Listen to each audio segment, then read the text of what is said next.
Keep my wife's name out your mouth. Will Smith just smacked the shit out of me. Will Smith just smacked the shit out of me. Will Smith just smacked the shit out of me. Will Smith just smacked the shit out of me.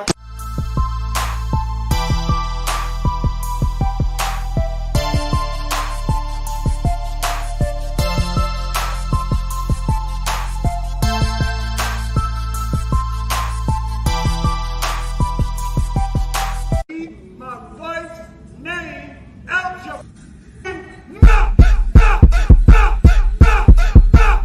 Will Smith just smacked the shit out of me. Will Smith just smacked the shit out of me. Will Smith just smacked the shit out of me.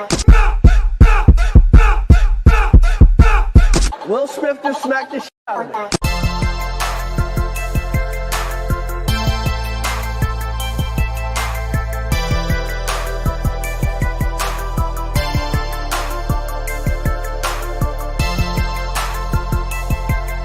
Keep my wife's name out your mouth. Will Smith just smacked the shit out of me. Will Smith just smacked the shit out of me. Will Smith just smacked the shit out of me. Will Smith just smacked the shit out of me.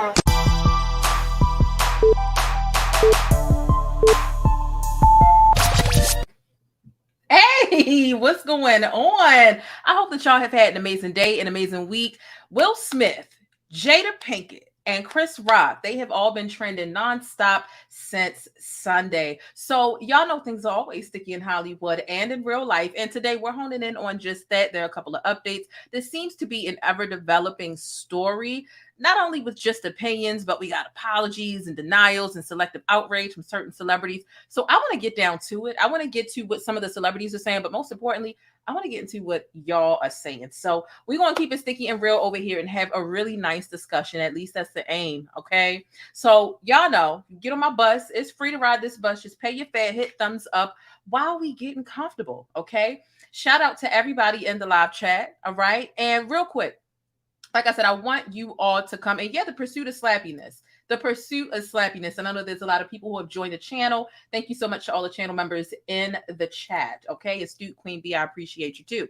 So real quick, because I do want this to be a discussion, I want people to call in, even if, and especially if you disagree. And I actually want someone to call in who thinks that it's fake. They think it was planned. They think it was staged. We're crazy for believing that this is real, whether we think that Will was wrong or Chris was wrong or both was wrong. I really want to hear from a person like that. But nonetheless, real quick, I just want to lay down a couple of ground rules or things to consider. Rather, please have a good internet connection. If you decide to call in, you will be utilizing the internet rather than the phone if and when you call in. Being camera ready is suggested, but it's definitely not required. Okay, you don't have to show your face or even have your camera on when you call in. Also, if you're going to call in, make sure that you have YouTube or however you're watching the video prior to calling. Make sure you have that turned all the way down or off so that we don't have to face echoes and other technical difficulties, and bring respect with you, obviously. And of course, because I absolutely 100% believe in hanging up on people, we just going to keep it a buck.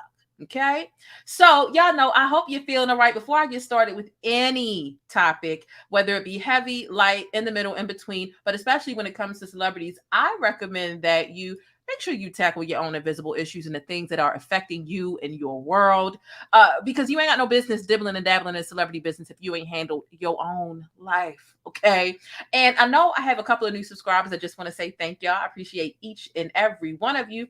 And per usual, before I get into breaking down today's topics and viral events, be sure to subscribe and thumbs up or down. Either way, I appreciate it. But most importantly, I implore you to think critically and independently, regardless of what you hear from me or anybody else. Now, with all that being said, let's get sticky and let's get into this syrup, okay? The following video is broadcasting live, and thank you for being my studio audience. Thank you for hitting thumbs up and subscribing to my channel for more Black news, celebrity entertainment, and a splash of controversy. All right, so I dropped the link in the chat. If there's anybody who is interested in calling in, be sure to click the link, or if you don't see the link again, I will drop it again. But while I wait for some folks to get in line in the queue, I'm gonna go ahead and lay down what I think, right? Because I did a video, I believe it was like Monday morning, right? Because this happened Sunday night. I did it like Monday morning around 5 a.m.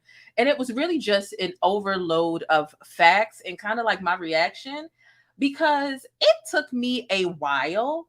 It really took me a while to realize that this is real. Like, oh my God, like this really happened. It took hours. I'm like, I cannot believe Will just did that. I was just completely shocked, in awe, like in awe. And let me just say this. I think let's just get started. I have a couple of clips that I want to play. I want to actually play this one, which I'm sure a lot of people have already seen. But we do, I think, a part of this discussion, right? Because obviously, like Will reaching this point, it wasn't based on just that joke. Like that joke isn't the only reason why he felt the need to deliver the 5 fingers to the face. Like that just wasn't it. This year, what happened? People went mad. You know, Spike got mad. Mind you, this is 2016. Okay, 2016. Jada's gonna boycott the Oscars. Jada boycotting the Oscars is like me boycotting Rihanna's panties. Right? This, you know, in particular. So basically, what we have here is Chris Rock has made it a pattern, right? It's not an isolated incident for him to make Will and Jada together or separately a part of his stand-up, right? And I think that it's dangerous. And thank you so much to Shrink and Sharon. I see that you joined the channel by becoming a member, and thank you so much. That means a lot to me. And thank you for rejoining the channel, actually, because I know you were a member before. I think that it's dangerous to show up every year to a show or a crowd of people, formal or not, and to talk about someone's spouse in front of them and to make them the butt of the joke repeatedly. Chris Rock has made it a habit to condescend not only Jada, but Will too. If you understand the undertones and the autoimmune, issues that Jada is working with, you understand why the G.I. Jane joke was a bit of a nerve that he struck, right? And so, but I think that what he said prior and saying that Jada is not even invited to the Oscars, like who cares if you're boycotting? You're not even invited here. Now, mind you, the Oscars is supposed to be somewhere where they prioritize talent. It's supposed to be about your talent and how you perform on screen or screenwriting and so on and so forth. So for you to act like, right, and we got to keep it a buck. In 2016, this was the year that a lot of Black actors were boycotting the Oscars because they lack diversity. So, and because they were being racist at the time, they were discriminating based off of color.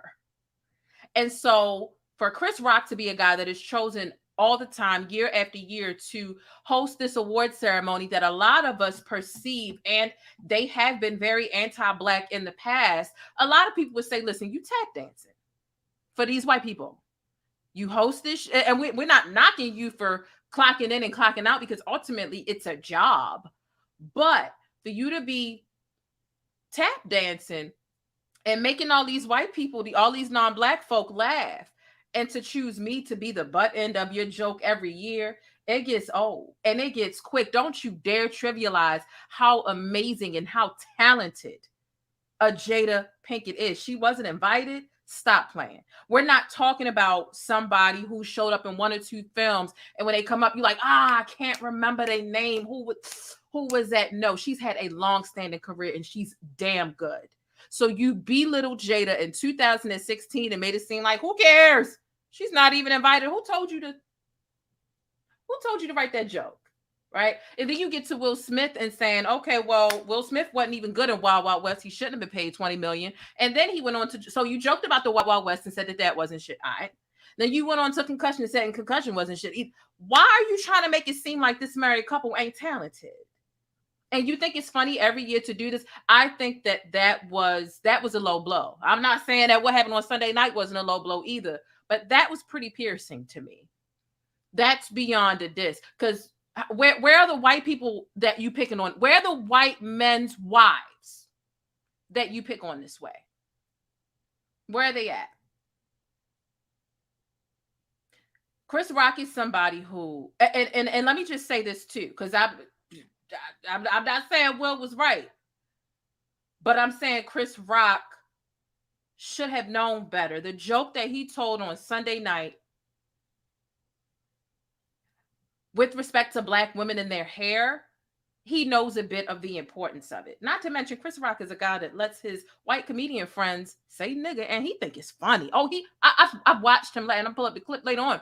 But I will say this, I do have to acknowledge, because this isn't a black or white discussion. This isn't a black or white conversation. I think there's so many levels to this. And I think that even for the people who feel like Will was wrong, they feel like he could have handled it better because they still acknowledge the disrespect coming from Chris. But I do have to say that I feel like if this behavior was coming from someone else that wasn't as likable, that wasn't as respected as Will, I think we would be in a different place. I think that if it was a celebrity that annoys us a lot, if it was DaBaby, if it was Boosie, if it was Suge Knight ain't free, who can I name? Tory, insert person here. We would be Soulja Boy. We would be in a different place. I do think that it being Will Smith is the reason why there is an overage of leeway or understanding. Now, while social media is in a tizzy, I'm not even sure if it's like half and half, whatever. And thank you to everyone who voted on the poll. Thank you so much. Thank you so much for the $10 super chat. I think Jada has embarrassed Will to the point that he felt the need to show that man ego. Only problem made him look like less of a man. That's something there. I also want to address, there's so much here, right? There are people who feel like, well, you didn't have that smoke for August Alsina. So, hey, I'm just Erica. Thank you so much. I think that people who continue to bring up August Alsina, what does that have to do with this conversation? Is there anybody who you feel like you should have beat their ass and you didn't, and you thought about it later on? Number one. Number two, so because we perceive August Alsina to have disrespected Will Smith, that means the floodgates are open for everybody to disrespect Jada. People feel like, well, if you didn't put hands on August, then you shouldn't have put hands on Chris. I think that's a faulty ass correlation. Why? Because what does their untraditional marriage, right, have to do with this conversation? But ultimately, they have an agreement. The thing is, they are in a, polygamous relationship. First of all things stated in this video are alleged in accordance to reports, and there is a full copyright disclaimer in full effect. But they are in a polygamous relationship. The thing about polygamy is you let your partner know when you are engaging in activities, albeit sexual or emotional, with someone else. Jada failed to do that, but all of the details with the August Alsina situation literally have nothing to do with this. How do we know that that August and Will didn't duke it out at home and had enough sense to not let it get out to the public? How do we know? August could have got his ass beat by Will. Will could have got his ass beat by August. We don't know. It wasn't the hardest slap of all times. When we go back and we watch that video, that was not the hardest slap, punch, 5 fingers to the face that we've seen. Chris Rock literally went on and continued to host the Oscar. It didn't even do that much. I'm not minimalizing what Will did, but it damn sure didn't knock nobody out. If I was judging a street fight and somebody did that and there was a man in the middle of a sentence and the man just kept talking for hours on end, I would say, what the hell did that slap do? You ain't even slap him hard enough. That's bullshit. But we're not judging the street fight. We're judging this moment that still has people in awe. Okay? And the August Alsina thing, I think, is a ridiculous correlation. Just because we perceive that situation to be, and there's so many layers. They shared it because they wanted to, whatever. Will has been emasculated over and over and over again. And the Smiths are made the butt end of the joke so many times. And you know what this made me think of? This made me think about when Laverne Cox a couple of weeks ago said something to them on the red carpet. And a lot of people were in a tizzy about it. And Laverne Cox doubled down and did not apologize, but began to overly explain herself. I think that had Laverne Cox not transitioned, Will Smith would have done the same thing to Laverne. Bringing up the entanglements, bringing up that again. Is it a sore spot? Potentially, maybe, yes. You know, the memes, the memery of it all. I think he would have done the same thing. But because, again, that is not the first time that Will Smith has laid his 5 fingers on somebody's face in a former setting. I believe he was in Italy. I wouldn't even say it's the first time it happened, but the time that we got it on camera. Oh my God, a dream. There you go. There you go. Oh, man. What the hell is your problem, buddy? Oh my God, a dream. There you go. There you go. Oh, man. What the hell is your problem, buddy? That's all he do is slap. I mean, not to say that's all he does, right? I don't want to, that's not all he does, but he will give you a slap. So I know people, if that was a white person, he wouldn't have done it. Well, he definitely put his hands on a non-black person before. I think that, like I said, being a comedian is a risky profession. It's a risky job because you have to, number one, you've got to be able to read the room. You've got to be able to read the room, and knowing that you're going to offend and disrespect people, to show up again and to make fun of someone's wife over the years in their face. I just think that that's something that you got to read the room. And for me, Chris Rock isn't a good reader of the room, and it seems as though he resonates more. He hangs out with more non-black people, more white people than black. I'm gonna show you him letting his comedian friends say nigga over and over and over again in front of him, and they're explaining like, yeah, I say nigga in comedy. He's cracking up at it. He thinks it's hilarious. When I watch that clip, I still my stomach still drops because I feel embarrassed for both of them. I feel embarrassed for Will. I feel embarrassed, secondhand embarrassment for Chris, because he really didn't see that coming. And that lets you know that he don't spend as much time around black people, because the way Will walked up there, the way he held his neck out. I don't know. For the people who feel like he shouldn't have laughed, people feel like he should not have laughed. They said, well, why did Will laugh if he was going to get up there and hit that man for what he said? He had no business laughing at that joke, I heard some people saying. And thank y'all for hitting thumbs up on this video. Listen, it means a lot, okay? Your girl ain't been live like this in a minute, but guess what? I'm back, okay? For the people who felt like Will had no business laughing. Well, you kidding me? You better get on. Better get on. Better get on. What does him laughing, before that happened, or laughing, what does that have to do with what ultimately happened? Like, why are people micromanaging that man? First of all, they're both actors, right? When you are sitting in the audience, when you go to an NBA game, the kiss cam will come around, and you'll just get caught off guard on the pictures. You might see it later on, or see you up on a Megatron and you didn't look the best, you weren't prepared. He's an actor. So I don't think that Will would show up with any showing or emoting anything that was bothering him or how he really felt about anything on his face. I don't think that he would wear it there. I think that he was in actor mode. He was laughing at a lot of what he was performing. I feel like still from his seat.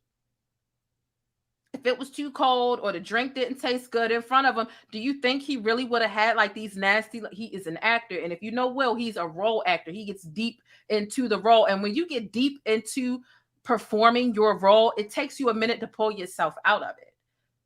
And those cameras are all around those people at the Oscars all the time. Once you get back one bad picture or one bad shot on live television, you realize you kind of need to have your posture a certain way and just smile more often than not, so that when the camera catches you, you got some good images rolling around. Beyonce has learned, how Blue Ivy has damn near learned by now, that even just when she's sitting, she just kind of needs to smile all the time, or cue when everyone else is laughing, or you anticipate a laugh so that you can get the best. He's sitting right up front in the front row. Do you think that man wasn't acting at the slightest? So people feel like, oh no, I heard a take earlier today. Oh no, he was laughing at the joke because he thought the joke was funny. But then he went up there and punched him because I think that Jada kicked him under the table and told him to do that. And that's so Jada said, go up there and sock him. And he went up.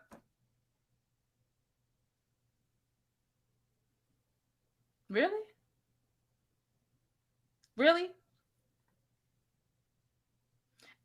It's different from just having a random picture taken of you. You've got video footage going, and this is live. So yeah, you pretend to laugh at some jokes that what you gonna like say a joke not funny? I mean, you never. But anyway, I digress. That he shouldn't have laughed thing. I just couldn't get with the why. How dare he laugh? Adores Aaliyah, thank you so much for being a channel member, says they've been calling Will soft since he was a rapper, especially when rap became gangster, especially like Mike Lowry's. Yeah, I absolutely agree. And I think that between them calling Will soft and a lot of people feeling like, oh, he's not really, like about that. Like, when someone says, well, I'm in Baltimore, right? Baltimore stand up. But when some people say, oh, I'm from the city, or I live in the city, but you give off county, people be like, oh, you're not no city. You're not from the city. You count because of the way you present yourself. So you can say you're from a rough place, i.e. Will is from Philly. But if you're not given Philly, if you're not given that rough environment that you continue to name, people will call that out. Oh, no, you too soft. You too. We ain't never seen you. Y'all act like he didn't have a hard. Y'all act like he didn't have a hard and or impulsive side to him. That's what you act like. I mean, I think that, and with that, Will Smith does a lot. I follow Will Smith. I've been studying him for years, literally. And he's always been about growing, improvement, healing, traveling the world, studying and participating in different religions just to further understand, just always doing a lot of internal work. And he talks about that a lot, but you do not know where people are with their journey of healing. I do think he's made himself a little bit, he's made some trouble for himself, for sure. And that's why I don't understand the people who say, oh, this is fake. This didn't really happen. Because why would he tarnish his career this way? Why would he tarnish his reputation, himself? A lot of people feel like this is embarrassing for his family. Although his family is proud of him, they feel like, yeah, Dad, you did that. You shouldn't have said that about Mom. Why would he cause this type of PR nightmare and risk having his Oscar revoked? And it doesn't seem like we have a definitive answer for that. It's like, oh, we were considering revoking it, but then there was some past tense verbiage about when they did the review and how it seemed like he was going to keep it. But now there's another headline today about how they're having an emergency meeting tomorrow about it. Why would he risk all of this bad press and not come out later on and be like, yo, that was a bit, that was fake? I don't think it was fake, but I'm open. I am open to having someone call in who thinks that maybe it was fake, or for anyone to come in, however you feel like. His first Oscar too. Absolutely. Absolutely. You know, I cringed a little bit earlier today when I read a headline from Venus and Serena's dad, because when Will Smith gave his speech, he said that that Venus and Serena's dad, who he played, was a fierce protector of his family. And so in that moment on stage, he compared himself to the father of Venus and Serena. And for Venus and Serena's dad to come out and say, I do not condone putting your hands on anybody unless it's self-defense, unless you're hitting them back. I was like, oh. But you know what he did add to that statement? He said, you know, we don't know all the details of what happened that night, but we don't condone violence unless you are defending yourself. So there's some room there. Will Smith's mom came out earlier today and said that she was proud of him, proud of his win, and proud of him for being him. She didn't say, I'm proud of him for hitting Chris Rock. She said, I'm proud of him for being him. If there was ever a doubt in your body that Will Smith was this clean-cut, good guy that just doesn't ever have a moment where he slips and he's human and he fucks up, this proves it. These people are human. They make mistakes. They do things that they regret more often than you could ever imagine. You know, and I saw that Tyler Perry,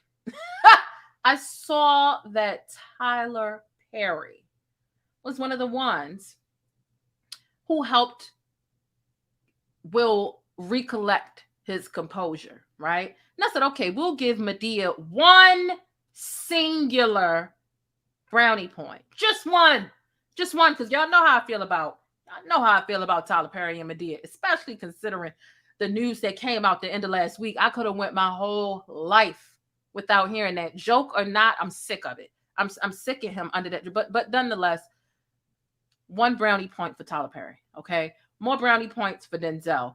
It's very much seemed as though Samuel L. Jackson was proud that took place. And I'm going to show you a clip that's going to bring that to the forefront a little clearer. But listen, this has been there's so many different layers. They said, where was security?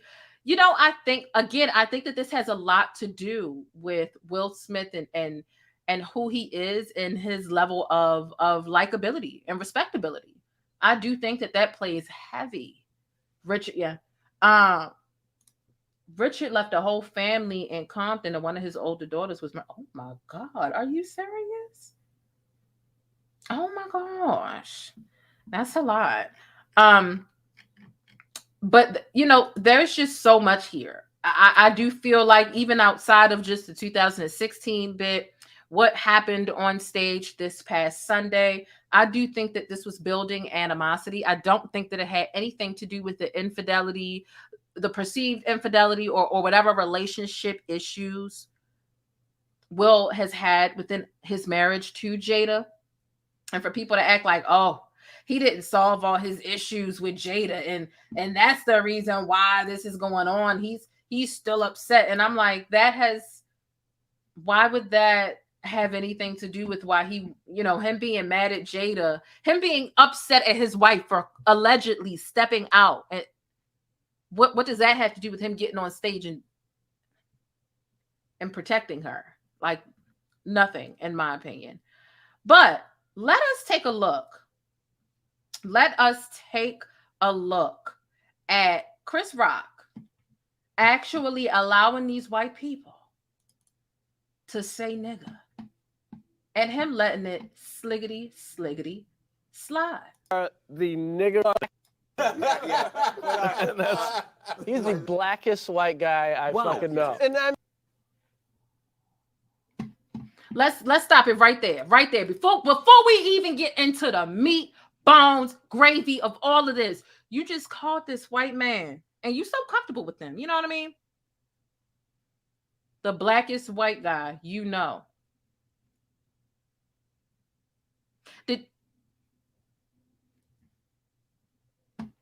Okay. And then all the negative things we think about black people. This fucker. You're saying I'm a nigger.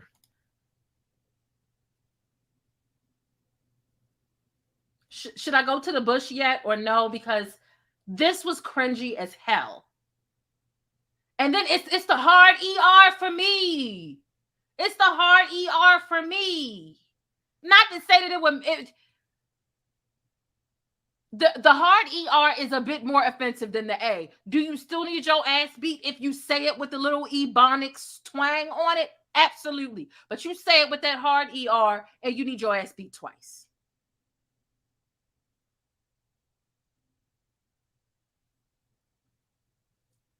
Yes, you are the niggerest fucking white man I have ever.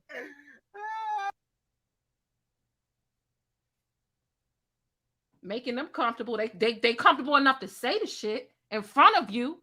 They're not telling you that they didn't set it outside of this room. They're not saying, listen, sometimes I say it when I'm in the bedroom with my wife. And you didn't check him because he didn't say it. They saying it right the fuck here. You got these white men cracking up, feeling okay to say this shit. And you see how easy it is for him to make white people feel comfortable with disrespecting us. And if a white person isn't available or the white person doesn't feel comfortable disrespecting us, what do? They butter up Chris Rock and they put him on stage so that he can disrespect our asses.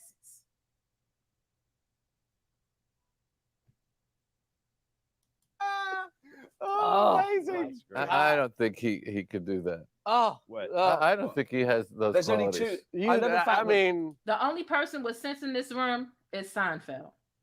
no, you don't even understand. Really? You don't really know him. Like, I've worked with him. No, like your bit about. No. I wouldn't use it anywhere.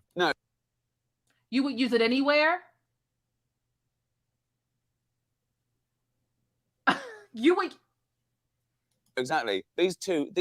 We use say that nigger on stage.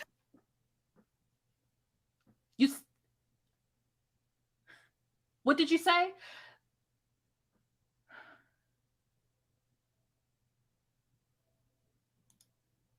Wouldn't use it anywhere. No, exactly. These two. We use say that nigger on stage. on stage.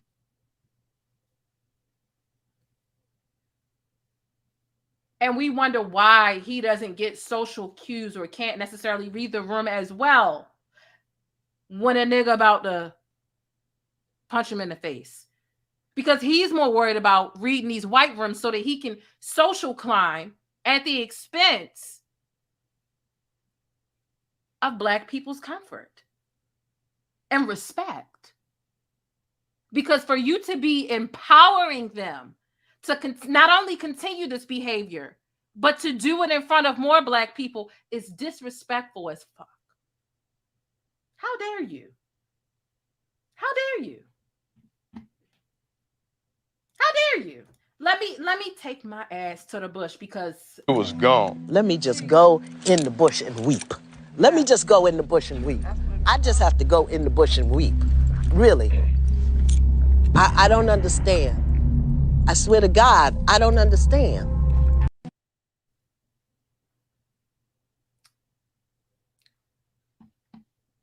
this is that guy. I feel like this is the pony that they power up to get out some of their nuances when they aren't comfortable going up because they don't want to deal with the repercussions of disrespecting Black people. They send Chris to do it. You guys don't. That's Yeah, an that's the interesting two difference. teams That's here. the difference between That's right. That's right. We can say pair nigger on up in stage. You different guys ways, don't. but that's definitely a pairing. Who We says say- nigger on stage? We don't. Well, you just Who recorded this? This ain't even recorded on the cell phone. Like they sat down and they recorded this. did. Yeah, That's right. Yeah. You and me say No, nigger no, in no, private. no. These two guys don't. I don't believe he says it in private. I'm much. giving it up just because it's played. I don't believe it's. Yeah. I don't think you've ever said it probably in your life. No, I don't never. think. No. Yeah, that's it. That's that big, Because Seinfeld got a little bit of sense. huge difference between you and me. I think. well, That's what I've said you it. found the humor of it. Yeah. I haven't found it. These white men have found the humor in saying nigger. Seinfeld hasn't found the humor, nor does he desire to find the humor. be more like Seinfeld. Right. Nor do I seek it. I mean, So- I'm going to find a way.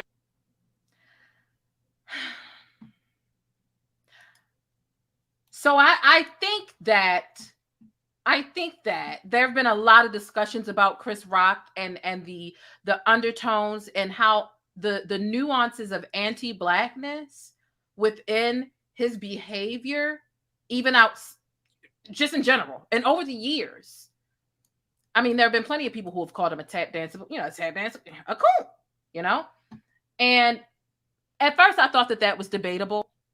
But I don't think it's debatable anymore. I think that he has more than enough coon tendencies and moments that have been recorded and archived that. But I mean, the way he took that punch to the face, boy.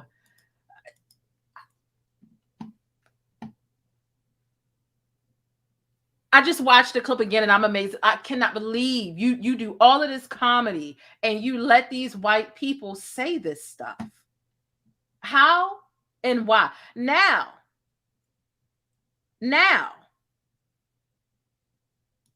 somebody said, I wish Will would have connected harder.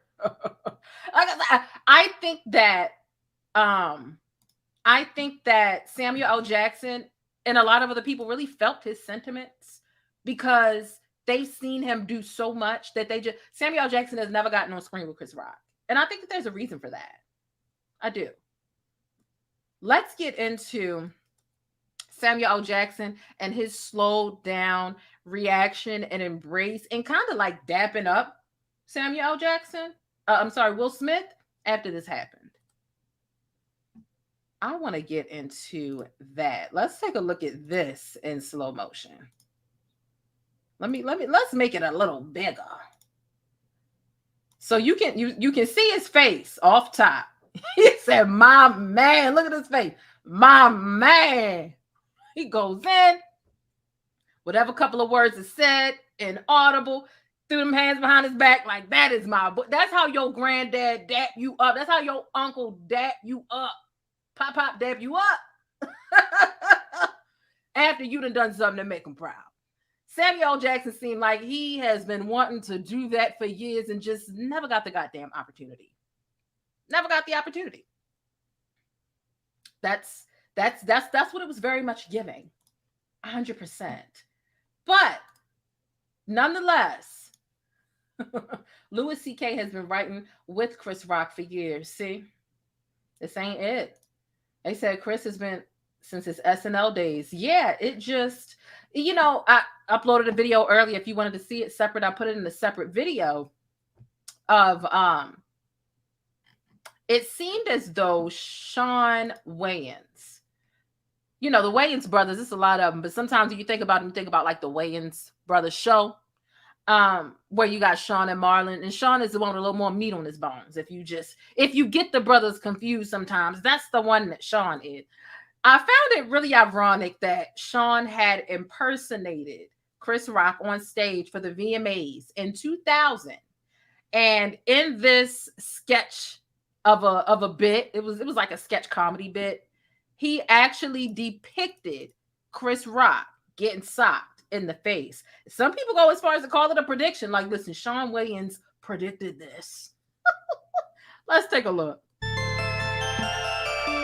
OJ's in the news again, trying to make a comeback, promote this new website. OJ with a website? What the is going on? And you know the address? www.//youain'tdeadyet.com. Thank you very much. Oh no, puppy. Oh no, Britney Spears. Kick me one more time. Oh, guess what? Not that big ass. Oh my God, I can't take all that. Nasty boy. It's not time yet. Another name. Go to hell. Go to hell. See, sometimes the Wayans brothers, I've always been proud of them because they just like never stopped. And all of their jokes don't always land. All of them don't. I would say like 70% of the time they do though. And I just love their tribe and their family. And y'all know you got Kim Wayans, who was on, what's it called? course, she was on In Living Color, but she was also on In the House with LL Cool J, that neighbor who was like obsessed with just thinking that she was gonna get into a relationship with LL Cool J. But nonetheless, that was something that happened, and I felt like from that bit, the Wayans brothers just did not like Chris Rock. And a lot of people who have really been studying Sean and what, Sean's jokes, sometimes you can tell by a certain joke somebody don't like somebody. But I'm like, the way he wore that too small suit, the way he was impersonating him, it's like, yeah, it's comedy, but he might not like him. How often do we allow disrespect to fly just because, oh, it's a joke? Comedians, nothing should be off limits to comedians. Cat Williams went up to a radio station telling his jokes one time, and he got his ass beat because he was telling jokes about somebody that was sitting right there. The jokes dug too deep. You got to understand, when you're a comedian, again, it is a dangerous profession. You have got to be able to read the room. I don't know too many other comedians who would make it a point year after year to make fun of a man's wife in front of him all the time. I don't know too many that would do that. That is dangerous. But I feel like Chris Rock has been testing Will Smith and others, but specifically Will Smith and Jada, for years, out in the open, out in the very public setting, where you are expected to remain cool. Yeah, let me go ahead and block you, baby, because it's okay. It's okay. And so you're expected to remain cool, because this isn't about hate. It's not about hating. Do I like Chris Rock? His jokes hit some of the time, and some of the times they don't. I don't hate either one of these men. I think that this isn't a good look for either of them. I think that nobody really won ultimately at the end of this altercation. Where's the good that came out of this for Chris Rock? Find it for me, because he's dealing with intense and extreme humiliation, right? How to come back from something like this. Whew. Same thing for Will. Where's the win for you here? There's no win for either of these gentlemen, but this is a dialogue, and we're going to be respectful. And if you're not going to be respectful, bye, baby. Yeah, I think that, have you ever been in a situation where someone has an issue with you, right? They have an issue with you. They never confront you privately, but they always try you out in public while everybody's watching, where you are expected to remain calm and cool. They expect that you will not act up here because there's an expectation, and it might not necessarily be a formal event. And I think that, would Chris Rock be trying Will Smith like this at the store, behind closed doors, at an after party to his face, telling these jokes like this? No. I don't think so. And people have a different way of kind of being nice, nasty, some call it. It's a term that's been around for the longest time. And sometimes you just do. You might have that coworker that will try you at work when they know your boss is right there and you can't do or say what you want to say, but they tried you there on purpose to test you.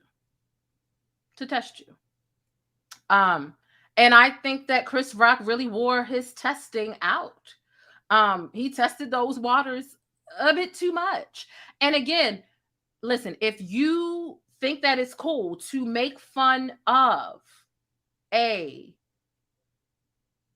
woman's hair, where are the white men's wives' hair that you've made fun of? Where they at? And if they cool with it, cool. But joke on them, their wives and their hair and their hairstyles. As far as my research is concerned, I haven't really found you picking on white women's hairs while their husbands are sitting right there. And for Chris Rock to be, for Chris Rock to have created the film Good Hair, and I see you backstage. I'm gonna pull you up in 1 second. Thank you so much for calling in. For Chris Rock to have created Good Hair, the jokes to joke on a black woman's hair, it's an unspoken rule. Don't do it. I don't even before I had locks, like just don't talk about a woman's hair. You don't know what she's struggling with or what she's going through. Men talking about women's wigs and this, it's insensitive as hell. Y'all know how important our crown is to us. Now, while, there was no texturism, texturous undertones or things like that, I cannot give now, mind you, I can even acknowledge the fact that he may not have known about Jada's alopecia. I can even give him that. But even with him not knowing that, to joke on her hair was out of line. You know the intensity and the importance and how Black women hold their hair to a regard. You made a whole documentary about it. So why do you think a woman's hair is subject for you to joke about? A lot of times, here's the thing. I'm not saying that Will is right, but are my panties in a bunch because he did it? No. I think that it was a little extreme. I do. I think he could have done it different. A lot of people said, oh, he could have waited till afterwards. I think he could have shouted out, listen, stop. It's not funny. And that would have sent that. I think he could have shouted out something different. I would have shouted out at that moment. Something, A lot of people are, oh, he could have brought awareness to alopecia and so he could have, right? But you can't tell somebody how to respond to disrespect. You can't test somebody over and push their buttons year after year. And then when they finally explode on your ass, say, oh, you ain't had to do that. You ain't had to do that. Every action has an equal and opposite reaction. Is it always the reaction you expect? Hell no. Hell no. I'm not saying it's right, but that is that man who listens to his wife. Will Smith listens to his wife. He knows he's more privy to her insecurities and what makes her uncomfortable and what she is insecure about. He knows that like the back of his hand. Of course, he knows that more than us. But again, when you disrespect somebody, you can't dictate how their response is going to be. No, that's not how it goes. And a lot of times people underestimate somebody's willingness to call them out or to correct them or to send a message. I'm pretty sure Chris Rock got the message. Did the message have to be delivered that way? Not necessarily, but hey, here we are. Thank you so much for calling in. Well, I'm returning from the bush right now, so I'm a little weak. Child, how do you feel? Who do you feel was wrong? Well, first of all, I feel that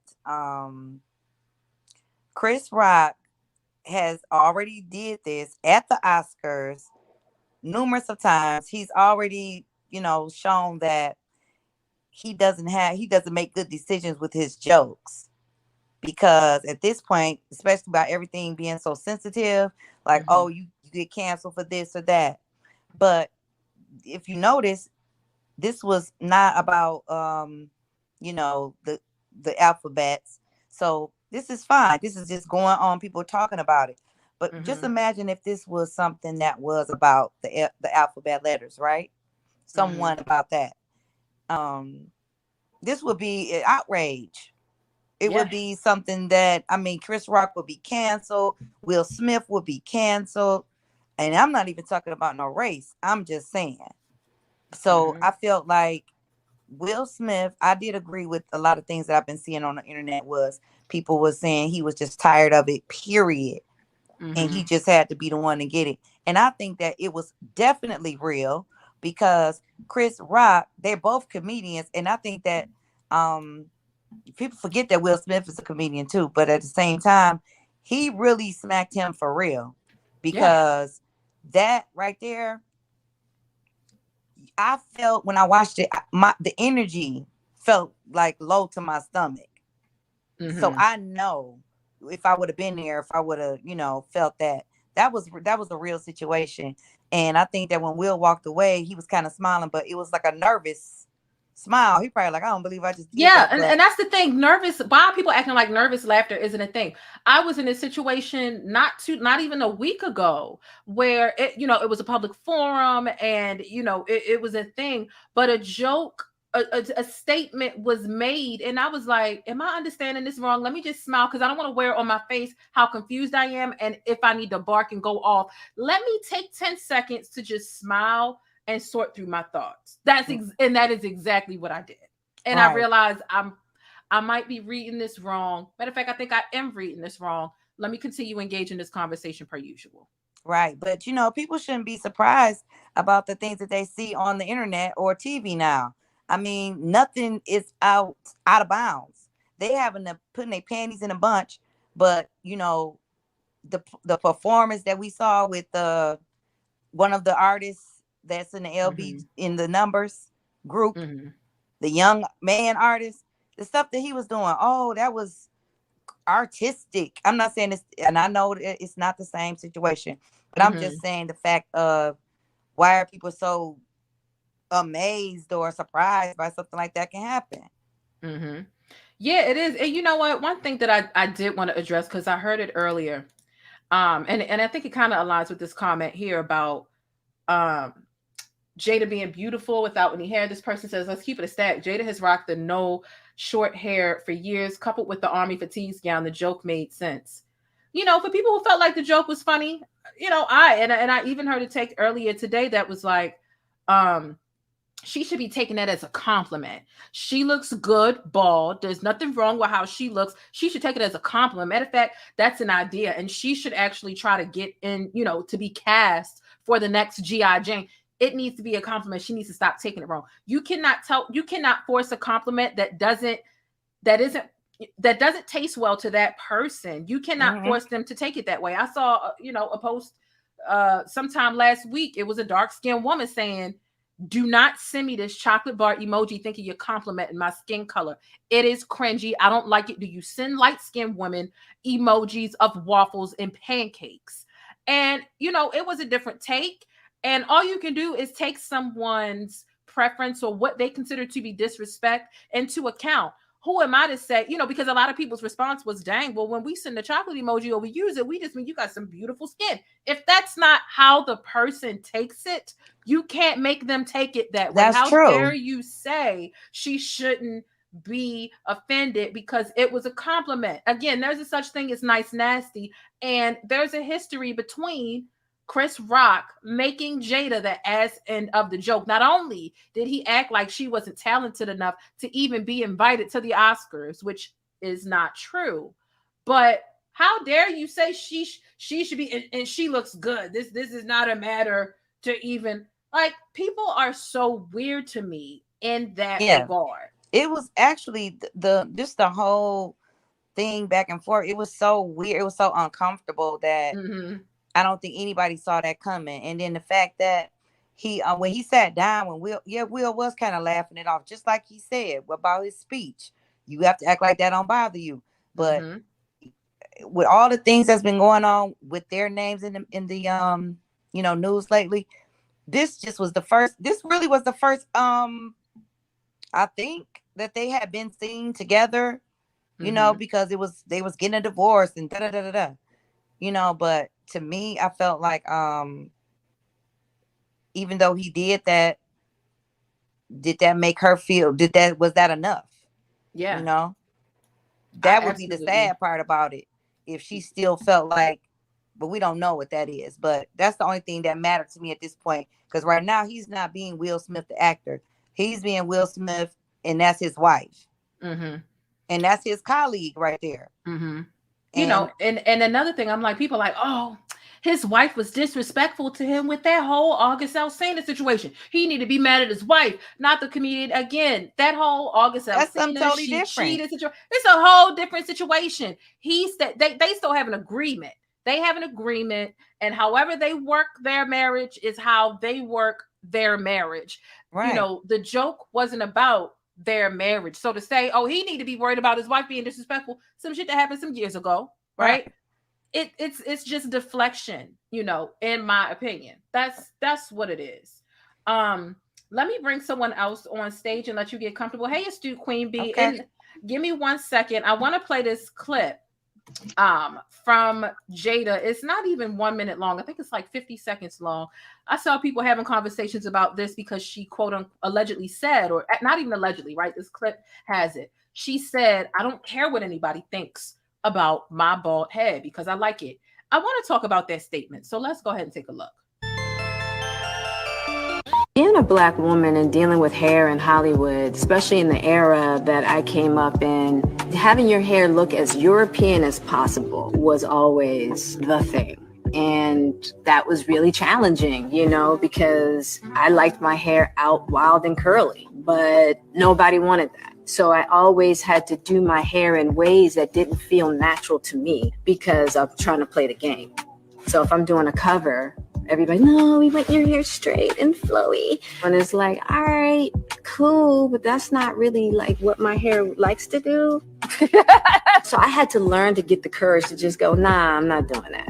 Which is why I feel the freedom today. I don't give two craps what people feel about this bald head of mine, because guess what?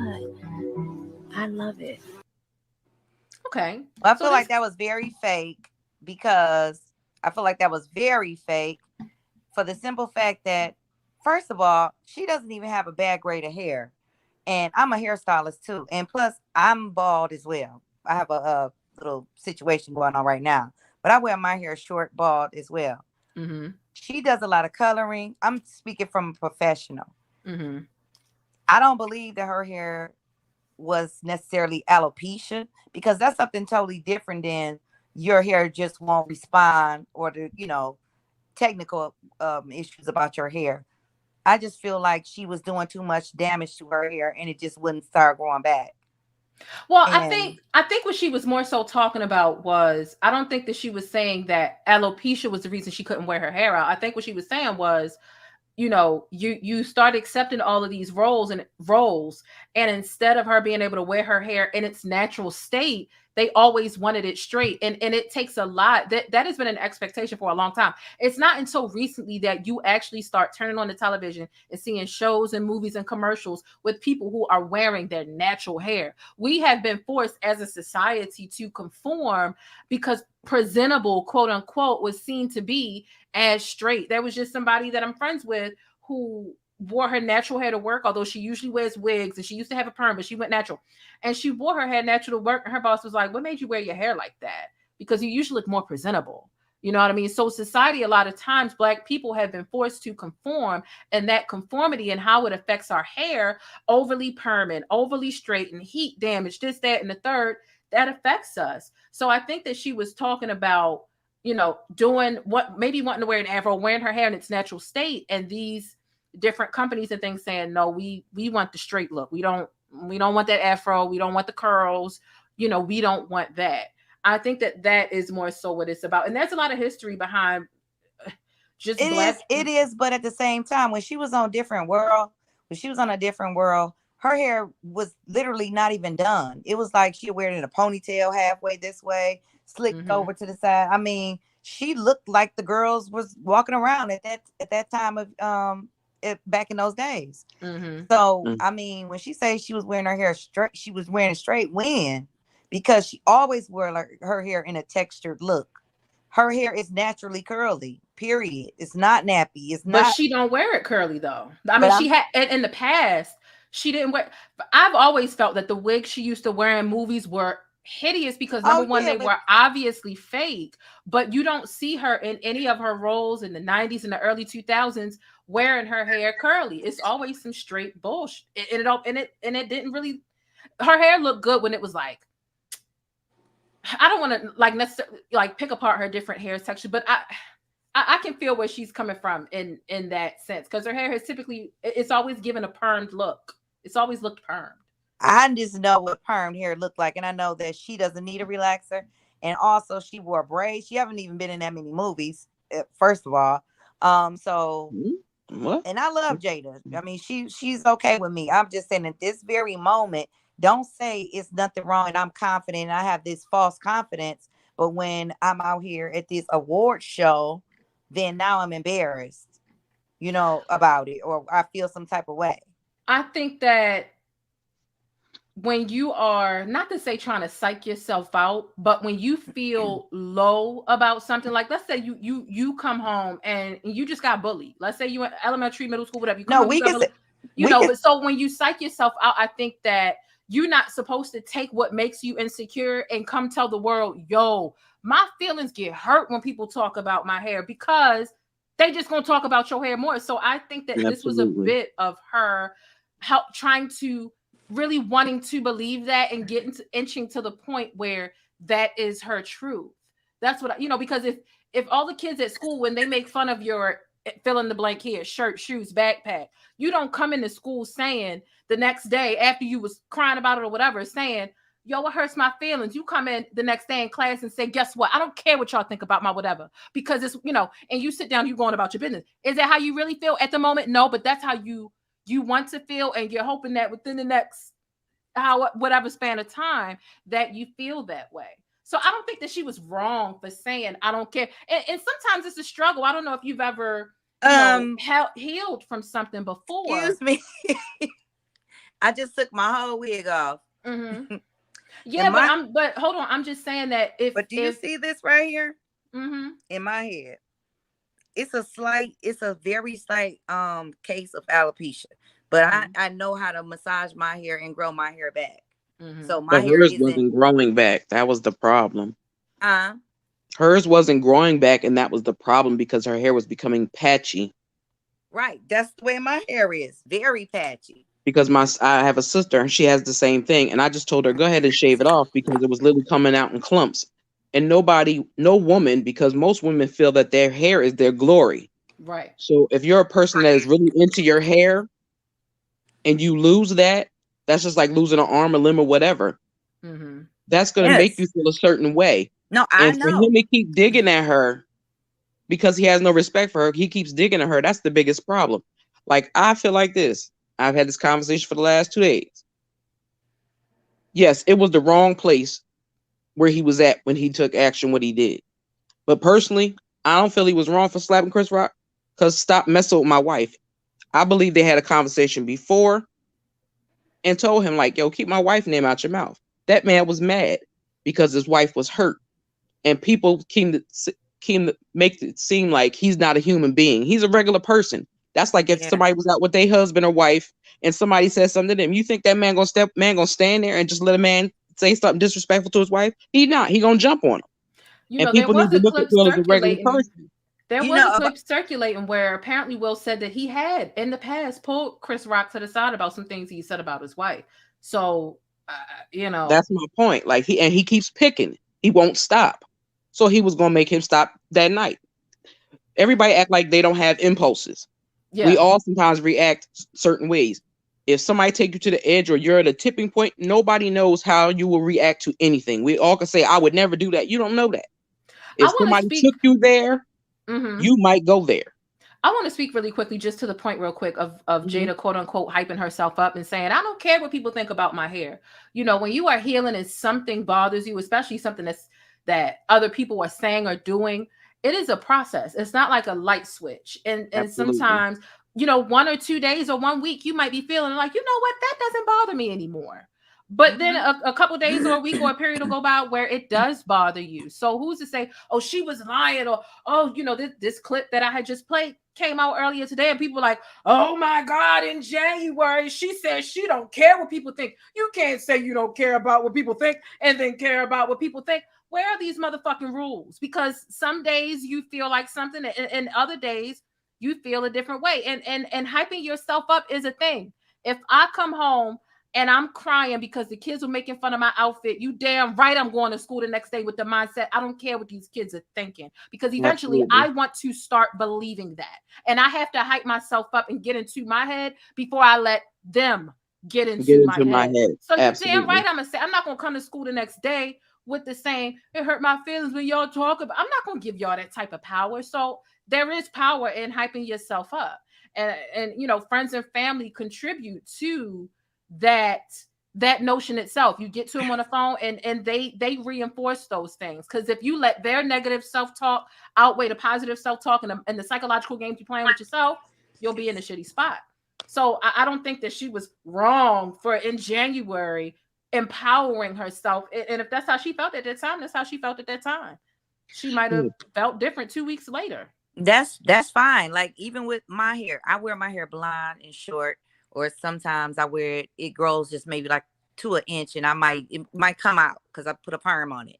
But the bottom line is, I do have days that I look and say, dang, I wish I had my hair back, and I'm like, okay, well, I'm going to try to grow it back again. And then I end up doing something else to it, and it just never gets there. But now I feel like I could wear it short, long, but I've always worn my hair any length and felt confident about it.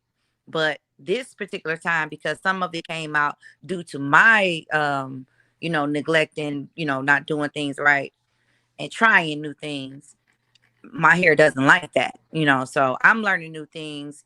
And I took this to personal, because my hair did come out actually when my hair was long, and it was to the skin ball, and I never told anybody that. And I just worked with it, and I ended up cutting it all off. And that was the first time I ever cut my hair off like this short, ever, way back then. And it took me a long time to feel like I'm okay, and everybody would tell me, oh, you look so much better. You look so pretty. Your face, you got a pretty face. You can do it. That's the same thing. Like, I get what you're saying. Maybe Jada was feeling however that day, but obviously this wasn't a day for that. She wasn't feeling that way, or she just chose to not like by him. Okay. She didn't like it because maybe he said it, and where they were, because she was feeling very confident. I don't think she would have liked that joke anywhere. She At all. showed the scar on top. Like women, I mean, hell, whether he No, was I'm not talking saying about, liked it. I'm not saying she would have liked the joke, but it would have.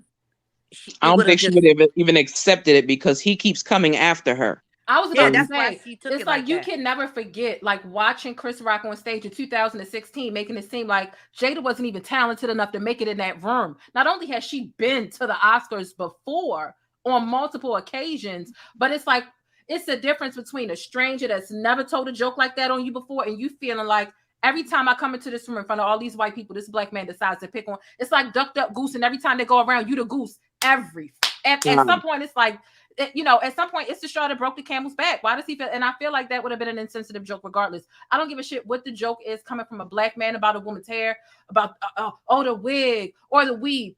Do not talk about my hair, especially as a man. Why is my hair your business? That's some sissy shit. Number one. Why are you talking about me? You don't know what type of day I'm having. You don't know why I'm wearing this wig. You don't know what I'm dealing with under here. You don't know if my edges are thinning, if I can't grow hair in the middle. You don't know if this is triggering me. I might have just forgot that my hair is feeling fucked up an hour ago, and here you are saying something about my hair. You have no right. And for Chris Rock to have made a whole documentary about black women's hair and to act as though he understood the importance of the hair, not just the texture, the crown in general. I am unable to grant him that leniency and give him the benefit of the doubt and act like, oh, he didn't know he was overstepping by talking about this black woman's hair. That's why he said to her, Jada, I love you, and then took his joke there. He knew he was getting ready to say something he had no business saying. Once you say but, you can just forget everything you said before that. Point exactly. Matter. That's the whole point. He knew he was getting ready to dig at her, and I think he took joy in the fact that they were sitting right there in front of him, and he felt like he was going to say what he wanted to say, and nothing was going to happen. Just like people keep saying Will was laughing. That's not the joke Will was laughing at.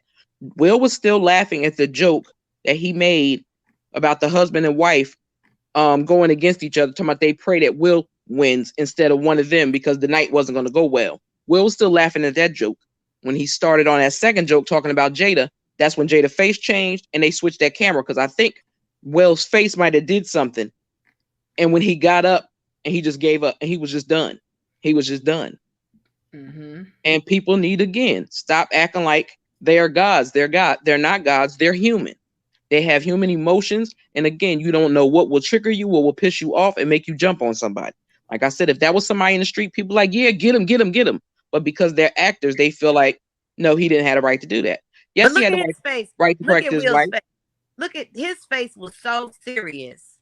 Yeah, he was pissed. scary. That wasn't even an actor face. He wasn't, because it wasn't a game. He wasn't playing. I'm glad he didn't punch him in the face because he would have hit the floor. But you know what, y'all? What's so crazy is that some of the news that was reporting it was saying Will Smith punches Chris Rock. Will Smith attacks Chris Rock. It's like, wait a minute. Because that's what they do. That's what the clear people do. They take a snippet of something that happened and they'll throw it out there and make it something else. But we've seen it with our own eyes. You can't hide the truth. But again, they expect us to be blind to the truth. Right. Y'all can make up a story and say what it is, but everybody watched it. We saw what happened. Right. Even the clips that I've watched that are not edited, you could see when Denzel Washington, Tyler Perry, and I forgot that white guy's name, clear guy's name. The white I forget, yeah. Jake they Gyllenhaal? talked to him. Huh? Was it Jake Gyllenhaal? I can't think of the guy's name. I can't think of his name either, but it was a But they stood there and they talked to him, they hugged him, and they talked to him. Then Denzel went over and had a conversation with Jada as well. So people didn't see that in that footage. I watched the full entire footage because in another country, they don't go to commercials. They show what's going on in the building. We go to commercials in this country. So a lot of stuff that happened in between that we didn't see. But Roland Martin had about that moment. I love the fact that by Denzel and well, not really necessarily Tyler Perry that much older, but Denzel, he's an OG, he's an elder. He came and did that's what it's supposed to be about.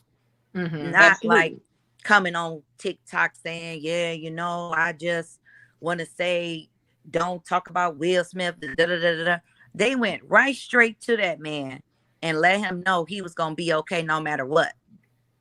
And that's what I can appreciate. And that's real. That's what I appreciate that Chris Rock didn't file any charges because he knew what he did was wrong. He know he crossed that line.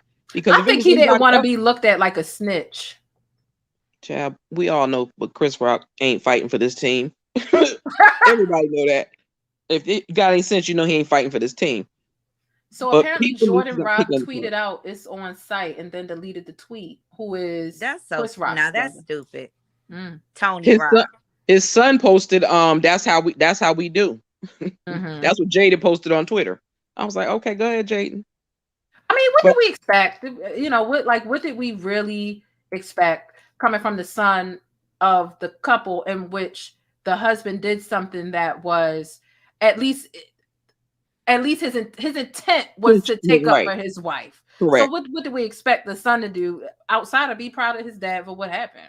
Absolutely. That's what I don't understand with people. People always talk about protect black women. But when he does that, it's wrong. I understand. And I'm going to keep saying this. I understand. Wrong time, wrong place. But again, if there was somebody out on the street, I don't care if they was at a club. I don't care if they was at a concert hall. If some man disrespected a man's wife, that man going to jump on him. You're not going to do it.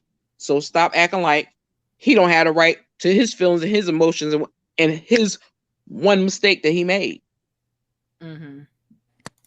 Yeah, so this person says Chris couldn't possibly be a snitch, and we all saw it. We don't mean a snitch in the literal sense. We mean in the sense of like a Karen, a Karen type of sense. Right. Like if he was, called, that would have been what a lot of the black community, like he already lost mad brownie points. He's, already humiliated. Like he is, Chris Rock is the joke of the town right now. And arguably Will Smith is too, because a lot of people feel like that was unnecessary. You acted out and that is an embarrassing act. So for him to add, and we know how black people feel about calling the police when your arm ain't falling off, whatever. That's what I'm saying. Now he still has a year and a day though. He has a year and a day from the, and this is something that was recorded. He ain't even gotta do too much to let him know like this is what happened. He still has a year and a day from Sunday's date to be petty and press some charges later on if he wants to. But from what he's saying now is he has declined, and the LAPD came out and said that. Yeah, because LAPD was talking about, well, if he ever decides to come, they'll be happy to help him. I'm like, whatever. I bet you will. Child. I bet you will. Of course they would. But I ain't gonna lie. I was wondering where security was as well. I was like, they're not gonna put him out, like, because if it was anybody else, it would have happened. I'm sorry, like Will Smith has been so likable for years, and you know, I feel like a lot of people, they wanted to make excuses for him. A lot of people started making excuses off top, and they didn't even know what the joke was. Really, like for real. So, if some people anybody thought it was fake, listen to Will cuss him out from the audience.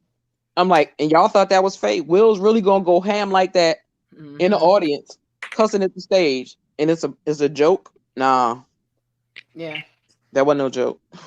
I knew it was real from the first time I saw it, and it's like, look how he walked off. He was His teeth is clenched so tight. He was so mad. You know how some people smile when they're so angry. Those are people you need to be afraid of. Exactly. Absolutely. For sure. Yes, because some people, they're like, man, you know, I could just kill you. I could have just killed you. That's a different type of crazy. Like they keep saying he's overshadowing the Oscars. Then show who won on the Oscars. It's the news media that's not showing this stuff. So how you mad at him?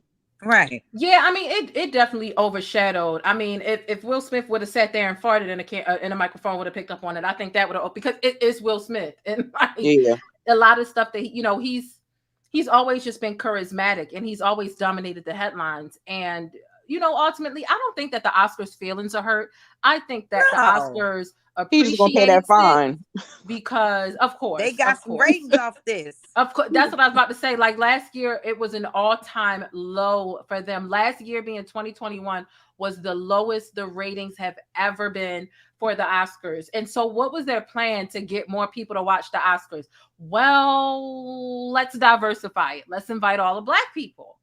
You know, and so ultimately, whether this unfortunately being a negative for Will and Chris, it definitely helps the Oscars, because last year they only had 10.4 million people watching last year, whereas though in 2020 they had 23.6 million. That is a 56% drop in viewers who decided not to turn on their television. A lot of people didn't even know it was coming on. That's the crazy thing. I didn't know it was coming on because I haven't even watched it in years. And another thing I want to say was that I just think that the media has been getting away with so much stuff, so many little things that they do. Just like with the thing that happened with Tiffany Haddish. The lady was asking her, "Oh, so you got another costume change, huh?"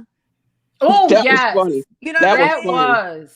Like, and you know what? I have that clip. And see, that's another example of when people try to try you, and it's all types of people. It's not just Black people, it's non-Black people and all other types of stuff. They will try you in a professional setting because they feel like this is a place where you can't act out. So let me say something to set you off or to do whatever. And you know, you can't whatever, because all these cameras are rolling and these important people are here. And there are different ways to get with them. This is an example, you know, what Tiffany Haddish did. It was an example of, you know, she was quick on her toes. It was comedy, and she did small as hell. So let's take a look at that. Oh, that dunk is too funny. Shut her down. Did we do a little costume change? I'm not wearing a costume. I'm wearing Dolce & Gabbana. It's called an evening gown, darling. This is not, no one's paying me for this. I paid for it. It's custom. Thank you. Time of death for me right now. You look gorgeous. This is not an acting gig. This is my life. This what fame look like. This what success look like. This what money look like. This what it look like. It's what it look like. Tell it, Tiffany. I'm just, you know, we're trying to accomplish a lot of things before 50. What are you doing? I'm wondering something. You're not with no shoes on. I'm jealous. Interview her. Shoes on. Here's the thing. From? I'm from Chicago. And you out here with no shoes on? This is warm weather to me. I know it's hot out here to you, right?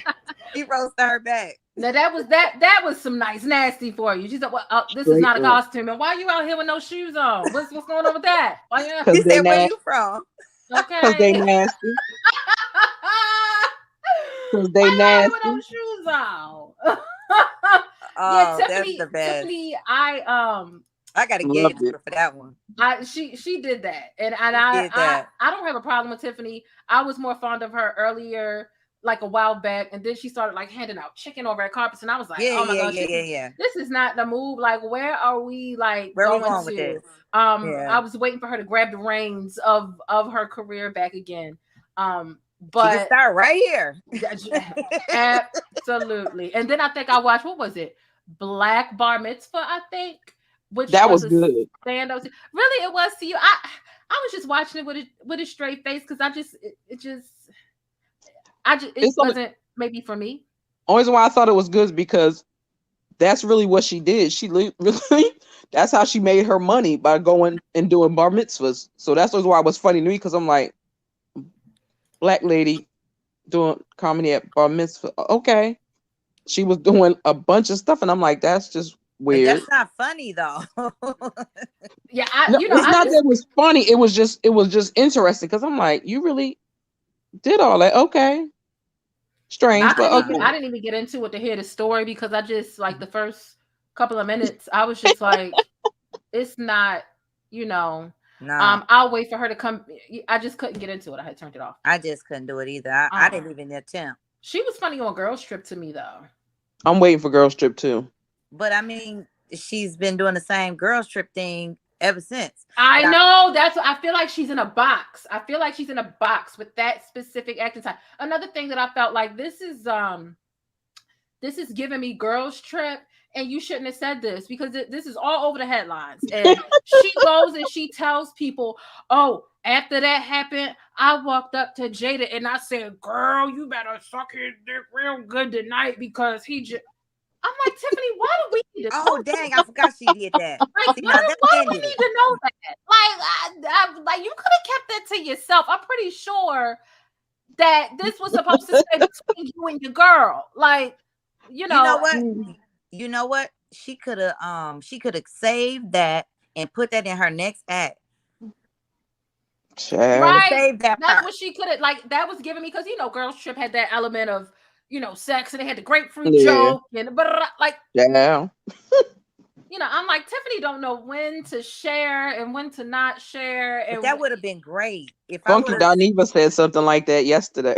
Oh, he did. I was like, why did she have to open her mouth and say that? I'm just not sure why that was our business that you told Jada to go suck some dick tonight. Like, but that would have been great if she would have been on stage retelling the story, and then she hit him with the punchline with that or something.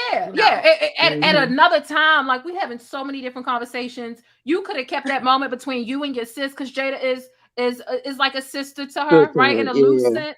You could have kept that moment between you and your sis with you and your sis. You know what I'm saying? Right. Well, sometimes it just be like, oh, she don't be having no coup sometimes. But I'm gonna still rock with. I haven't thrown her away. I don't think that she's, completely unfunny. I just think that her career kind of lost its direction, and she's been trying to get it back. I feel. Yeah, I think she started getting too serious. Funny.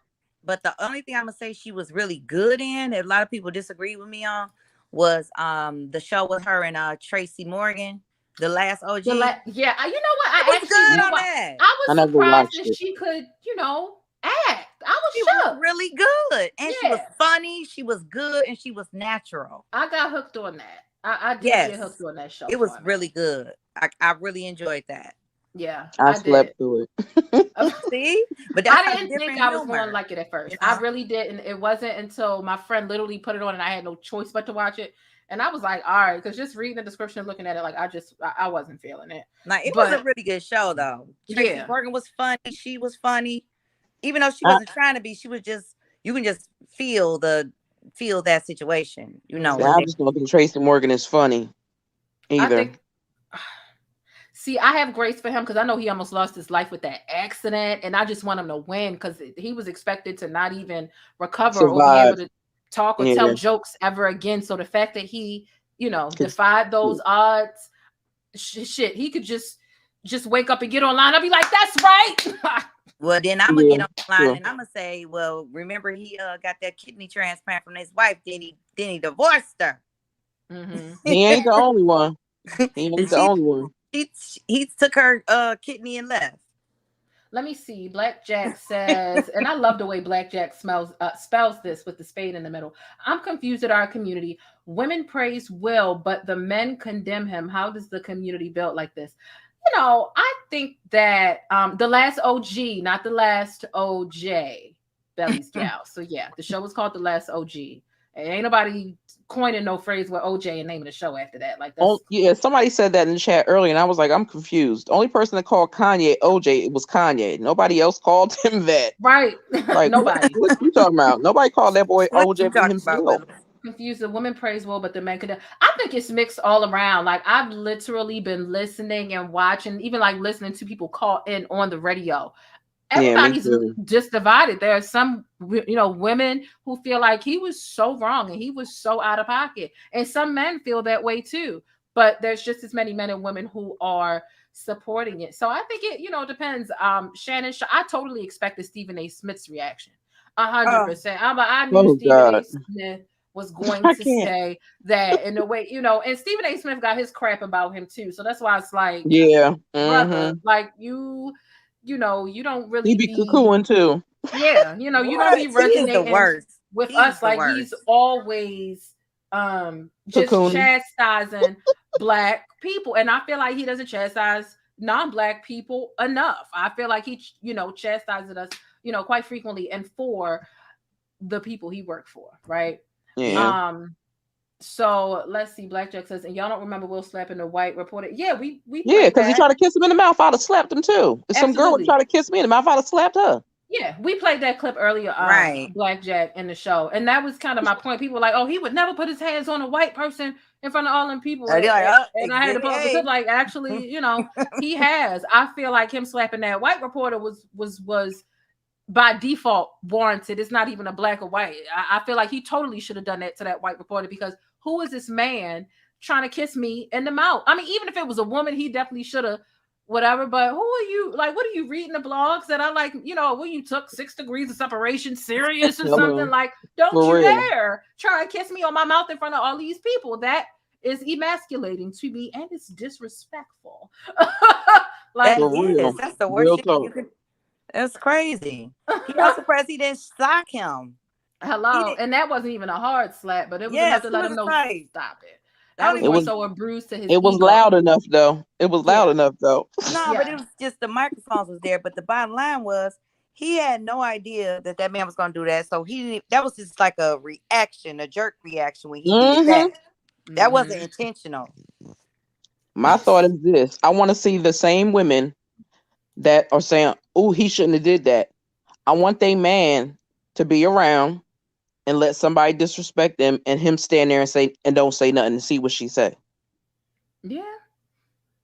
Because those are the main ones that are saying, "Oh, he shouldn't have did that." Did it. Okay, let that happen to you, and let your man stand there and let the man call you all kinds of names, and talk about you. But see, they putting it in a way of he's not a regular human. So Yeah, well, they need to stop that because he's a regular human being. He just rich. That's it. And they He's were a at a man. 94th anniversary of a Oscar show.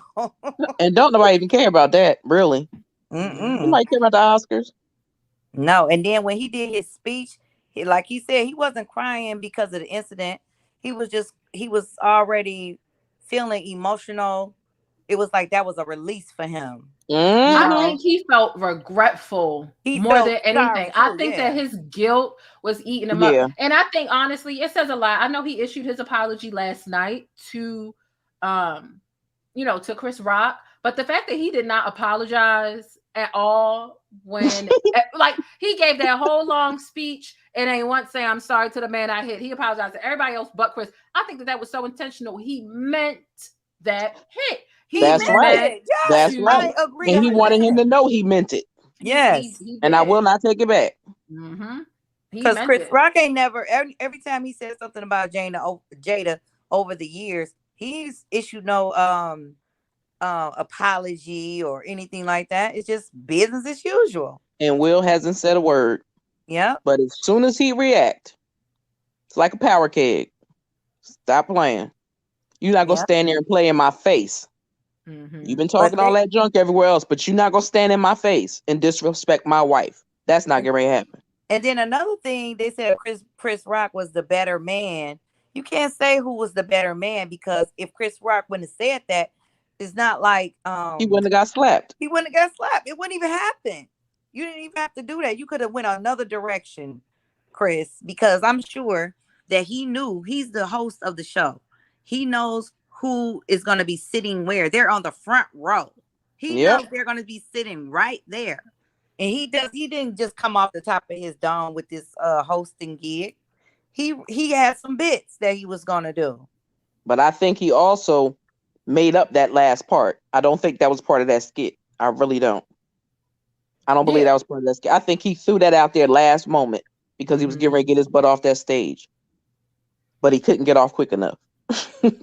So someone says, my guy said what Will did was a B move in that he should have checked his wife. There was nothing to check Jada about. There was nothing to check Jada about in that moment. Again, people are stuck on what happened in their marriage years ago. There was nothing for him to sit there in that moment and check his wife about. It was about what happened in that room that day and perhaps what Chris had said about them previously. It had nothing to do with the perceived, infidelity. My wife is hurting and I'm supposed to check her for hurting? Like, I'm confused. Make that make sense. It's odd. Like, how do you check Jada in that moment? The fudge? I was watching Roland Martin earlier today. Astute Oh Queen God, B what did he say? Thank you for sending that to me, Astute Queen B. And I was he had different people up there, but in general, most of them felt like he was wrong, right? Mm-hmm. But I also heard Roland say that he said Jada should have pulled Will back. Like when your man is quote unquote about to go off or do something, Jada should have pulled him back, and she failed to do that.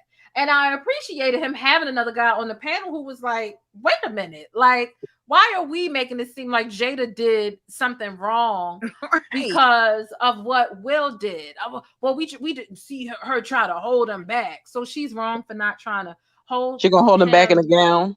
Back, right. Like, and who don't, I mean, just. Jada tiny and small. She try to put Jada at fault for anything within this situation, I think crazy. Odd as hell. But it's a lose-lose because guess what? If she would have did that, he would have looked like a you know what. Mm-hmm. You know what I'm saying? That would have just completed the whole, he's just a softie. You know but that's what people still they still keep saying that. That's the crazy part. Mm-hmm. They still keep saying it. I'm like, I'm confused. Yeah. So Queen Keith says, why women saying that Jada put his life in danger? Child. What? How she put his life in danger? Like, that's, another thing that I wanted to talk about. Someone said the apologies felt forced, and Sunstar, one of my day ones, said, we'll apologize to Chris to keep his career on track, and I'm good with that. Yeah, absolutely. Of course. One thing that I knew was going to happen while I was still processing this was I said, watch those white people in the room say, just be in complete outrage. Oh my gosh. They were on Twitter. Come to an award show and have the fear this is hostile, this is violent. Like, I don't want to hear about violence from white people. Oh, the people who enslaved us. The people I knew that was gonna happen. And they are dragging it so bad on Twitter. It's not funny. It's terrible. Like y'all the first act of violence, it came from y'all. Like, y'all started. Hello. The first time we started putting our hands on y'all was when y'all started enslaving us, and we started rising up against that shit. Y'all introduced violence to us.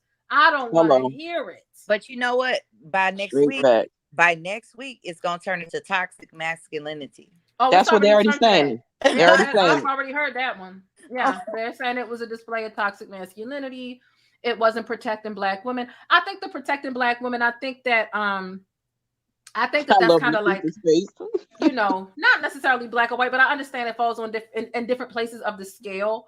And I think it falls, but the toxic masculinity thing I have heard, time and time again. And you can take a nigga out the hood, but you can't always take the hood out of a nigga. Hello. Guess what, y'all? Will been walking in a straight line for years, and people just thought that he's incapable of messing up or having impulsive moments or showing signs of being raised in the streets. And this is some street shit right here. Because he sent a message. He did not hurt this man. He did not beat this man down. He slapped him. He came from West Philly with that slap, though. Right. But y'all know what? Here's another thing. that it'll start turning into, well, Will is homophobic because he wouldn't smack a LBGT person. Like, we want him to smack us too, but he's being racist against us.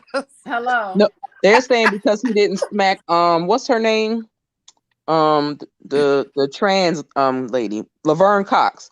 Because Laverne Cox said something about brought up the August Alsina thing. Child, you know how much of a different bag that would be? Like, you talking about slapping somebody who is very not only important and visible, but very instrumental in breaking barriers within the LGBTQIA. If Will Smith had it, that's worse than slapping a white person. Yeah, Baby, for real. Them letters would have been in an uproar. Do you hear me? But they'd like took the Emmy out of his hand. I'm the Oscar out of his hand. Had Laverne not transitioned and had different pronouns now, I think she would have got it. She would have got it had she not transitioned. Yeah. But see, that's how the way I said it to y'all, that's how crazy that sounds though. Like, oh well, he's being homophobic, being accused of homophobic because he wouldn't smack him, he wouldn't smack her. Like, but y'all been calling him gay for years. I'm confused. That is so weird. Make that make sense. That is so weird. Someone says, is it correct that the apology from Chris Rock was fake? That is correct. The apology that was circulating last night was 155% fake. You know what? As a matter of fact, I have it, and I'll go ahead and put it on the screen. Yeah, that was an apology. Yesterday. And even a couple of the people who were circulating it apologized. Oh gosh, as well, because it was like, where is this coming from? It did, because it seemed like, okay, we got 2 apologies coming out at one time. Yeah, I went to his page and it wasn't like, oh, we proud. They moving past it. No, not necessarily. But here's the fake apology. And Will said he was listening. It says, Chris Rock's statement regarding last night's awards. As a comedian, it can be difficult to understand which lines are to be crossed and which ones aren't. Last night, I crossed the line that I shouldn't have and paid the enormous price of my reputation as a renowned comedian. Comedy is never about poking fun or making light of people with major ordeals happening in their lives. Comedy isn't about using real-life circumstances to create laughter and bring light to an otherwise dark world. With that said, I sincerely apologize to my friends, Jada Pinkett Smith, Will Smith, and the rest of the Smith family for the disrespect and disregard I displayed, which was unfortunately broadcast for the world to see. I hope that with time, forgiveness can come of this situation and we can all be better. And you know what? Here's my thing. Some bullshit. Here's my thing. Who the hell has enough time to impersonate an apology from Chris Rock? Like, who is doing this stuff? Stop it! I have never in my life yelled at a girl like this. When my mother yells at this, it's because she loves me. I was rooting for you. We were all rooting for you. How dare you? Learn something from this. You go to bed at night, you lay there, you take responsibility for yourself. What's really going on?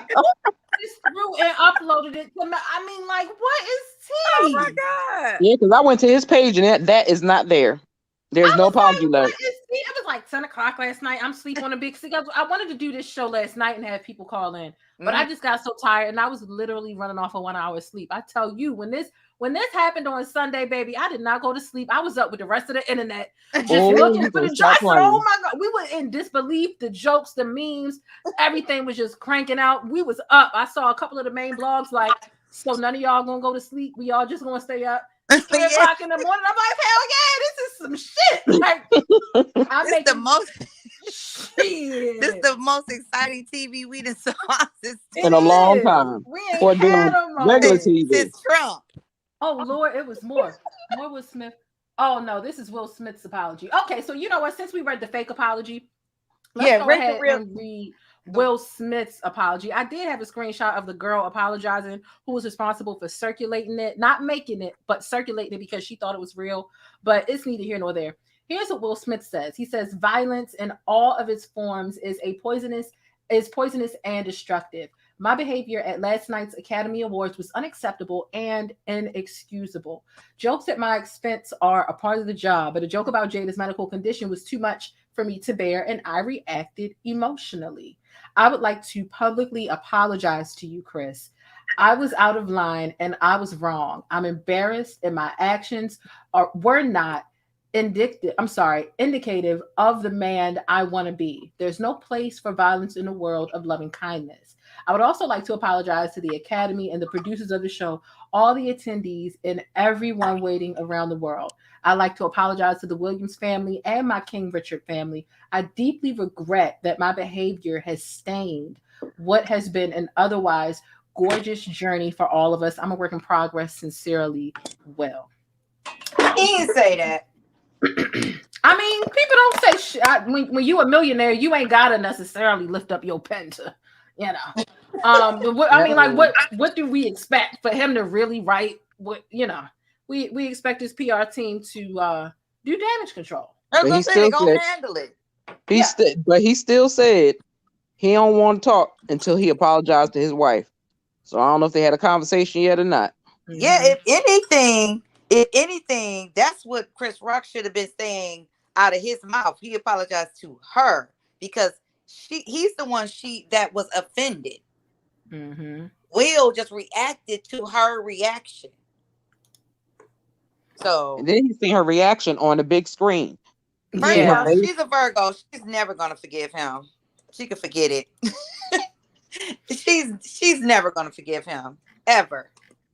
I think they have a really, interesting and definitely different and non-traditional, marriage in general. And I think that it's difficult, and that's why this happening and everybody bringing up the August Alsina thing. It's overcoming infidelity in a relationship it's a big thing, right? But their relationship is just different.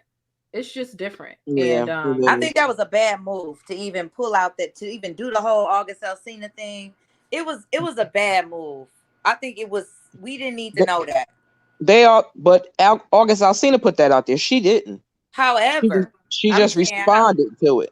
I know, but however, because all she did was denied it, sort of. She didn't come with the real.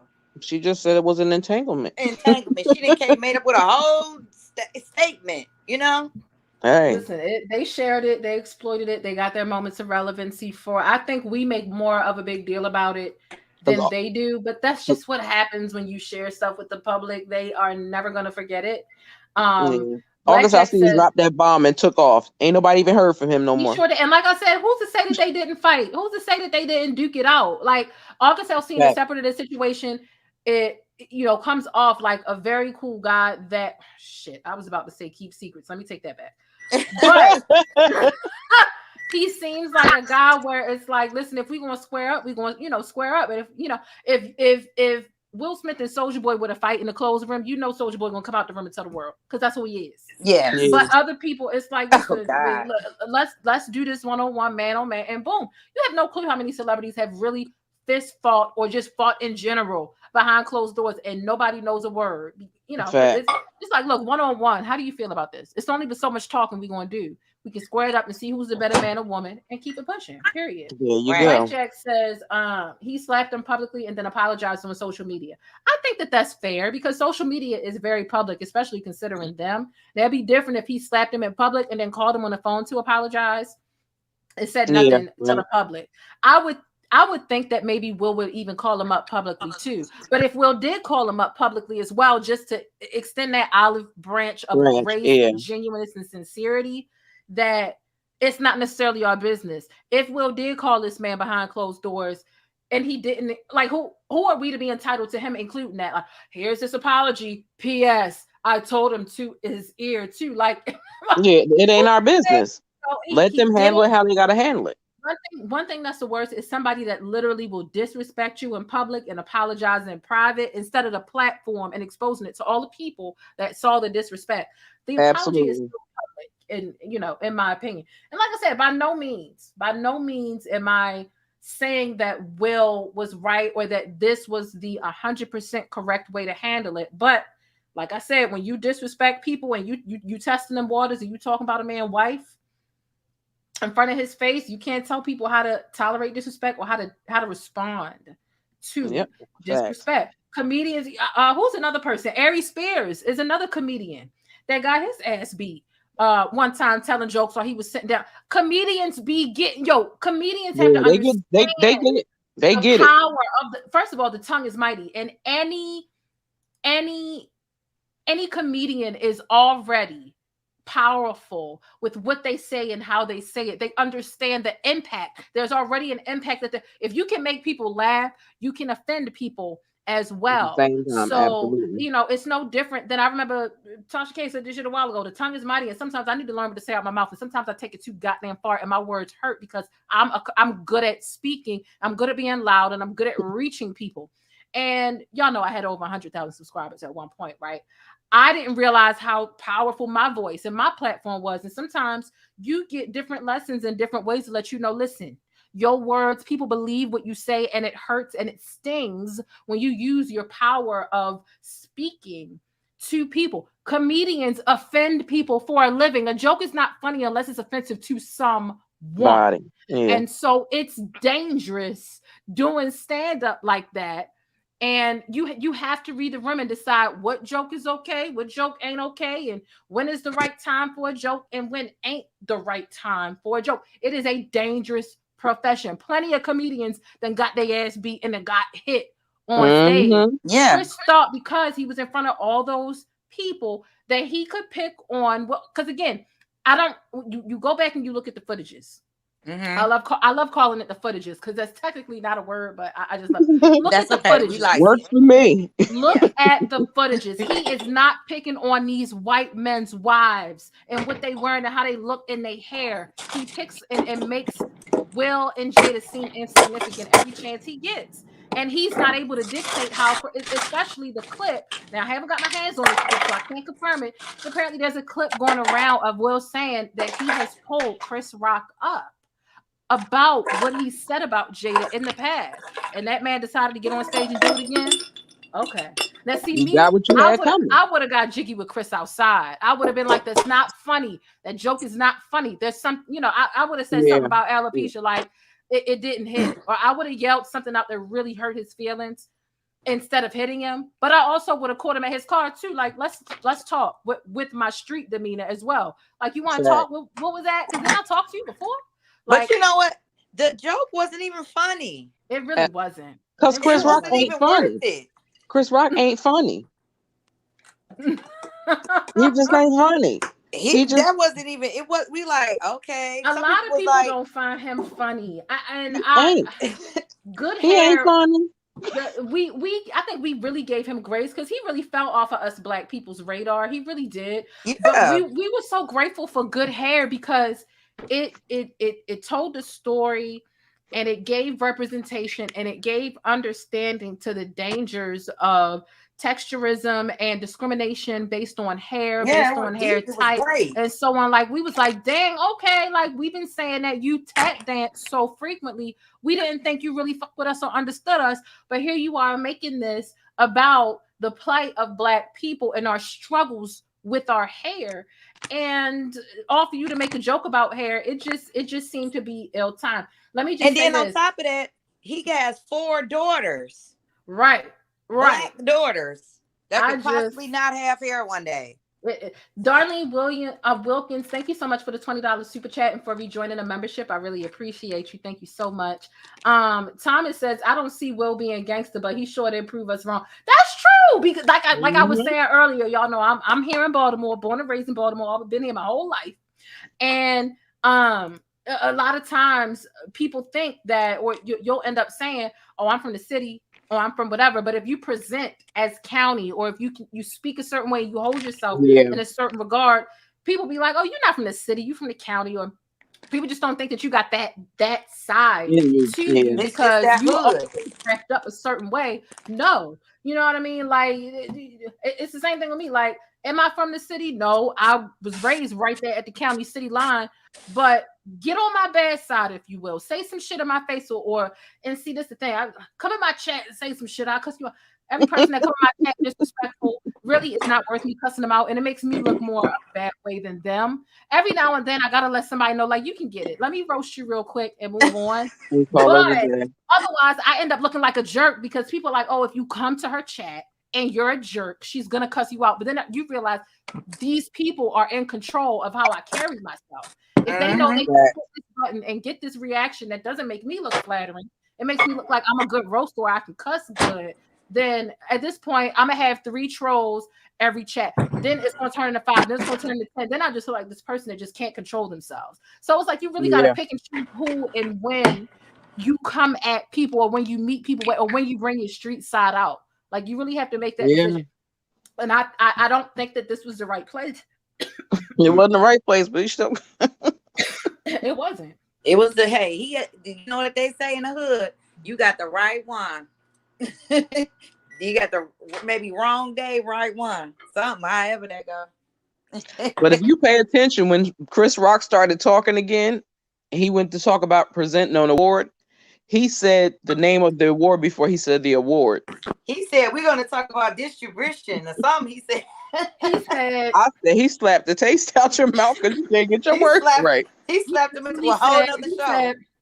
We've got a documentary to give out. I mean, we've got an award to give out. And it was like he couldn't even get a straight sentence out, right? So it's like he was really thrown off. He was totally thrown off all the way. His whole face was like shocked, like Will Smith just smacked the shit out of me.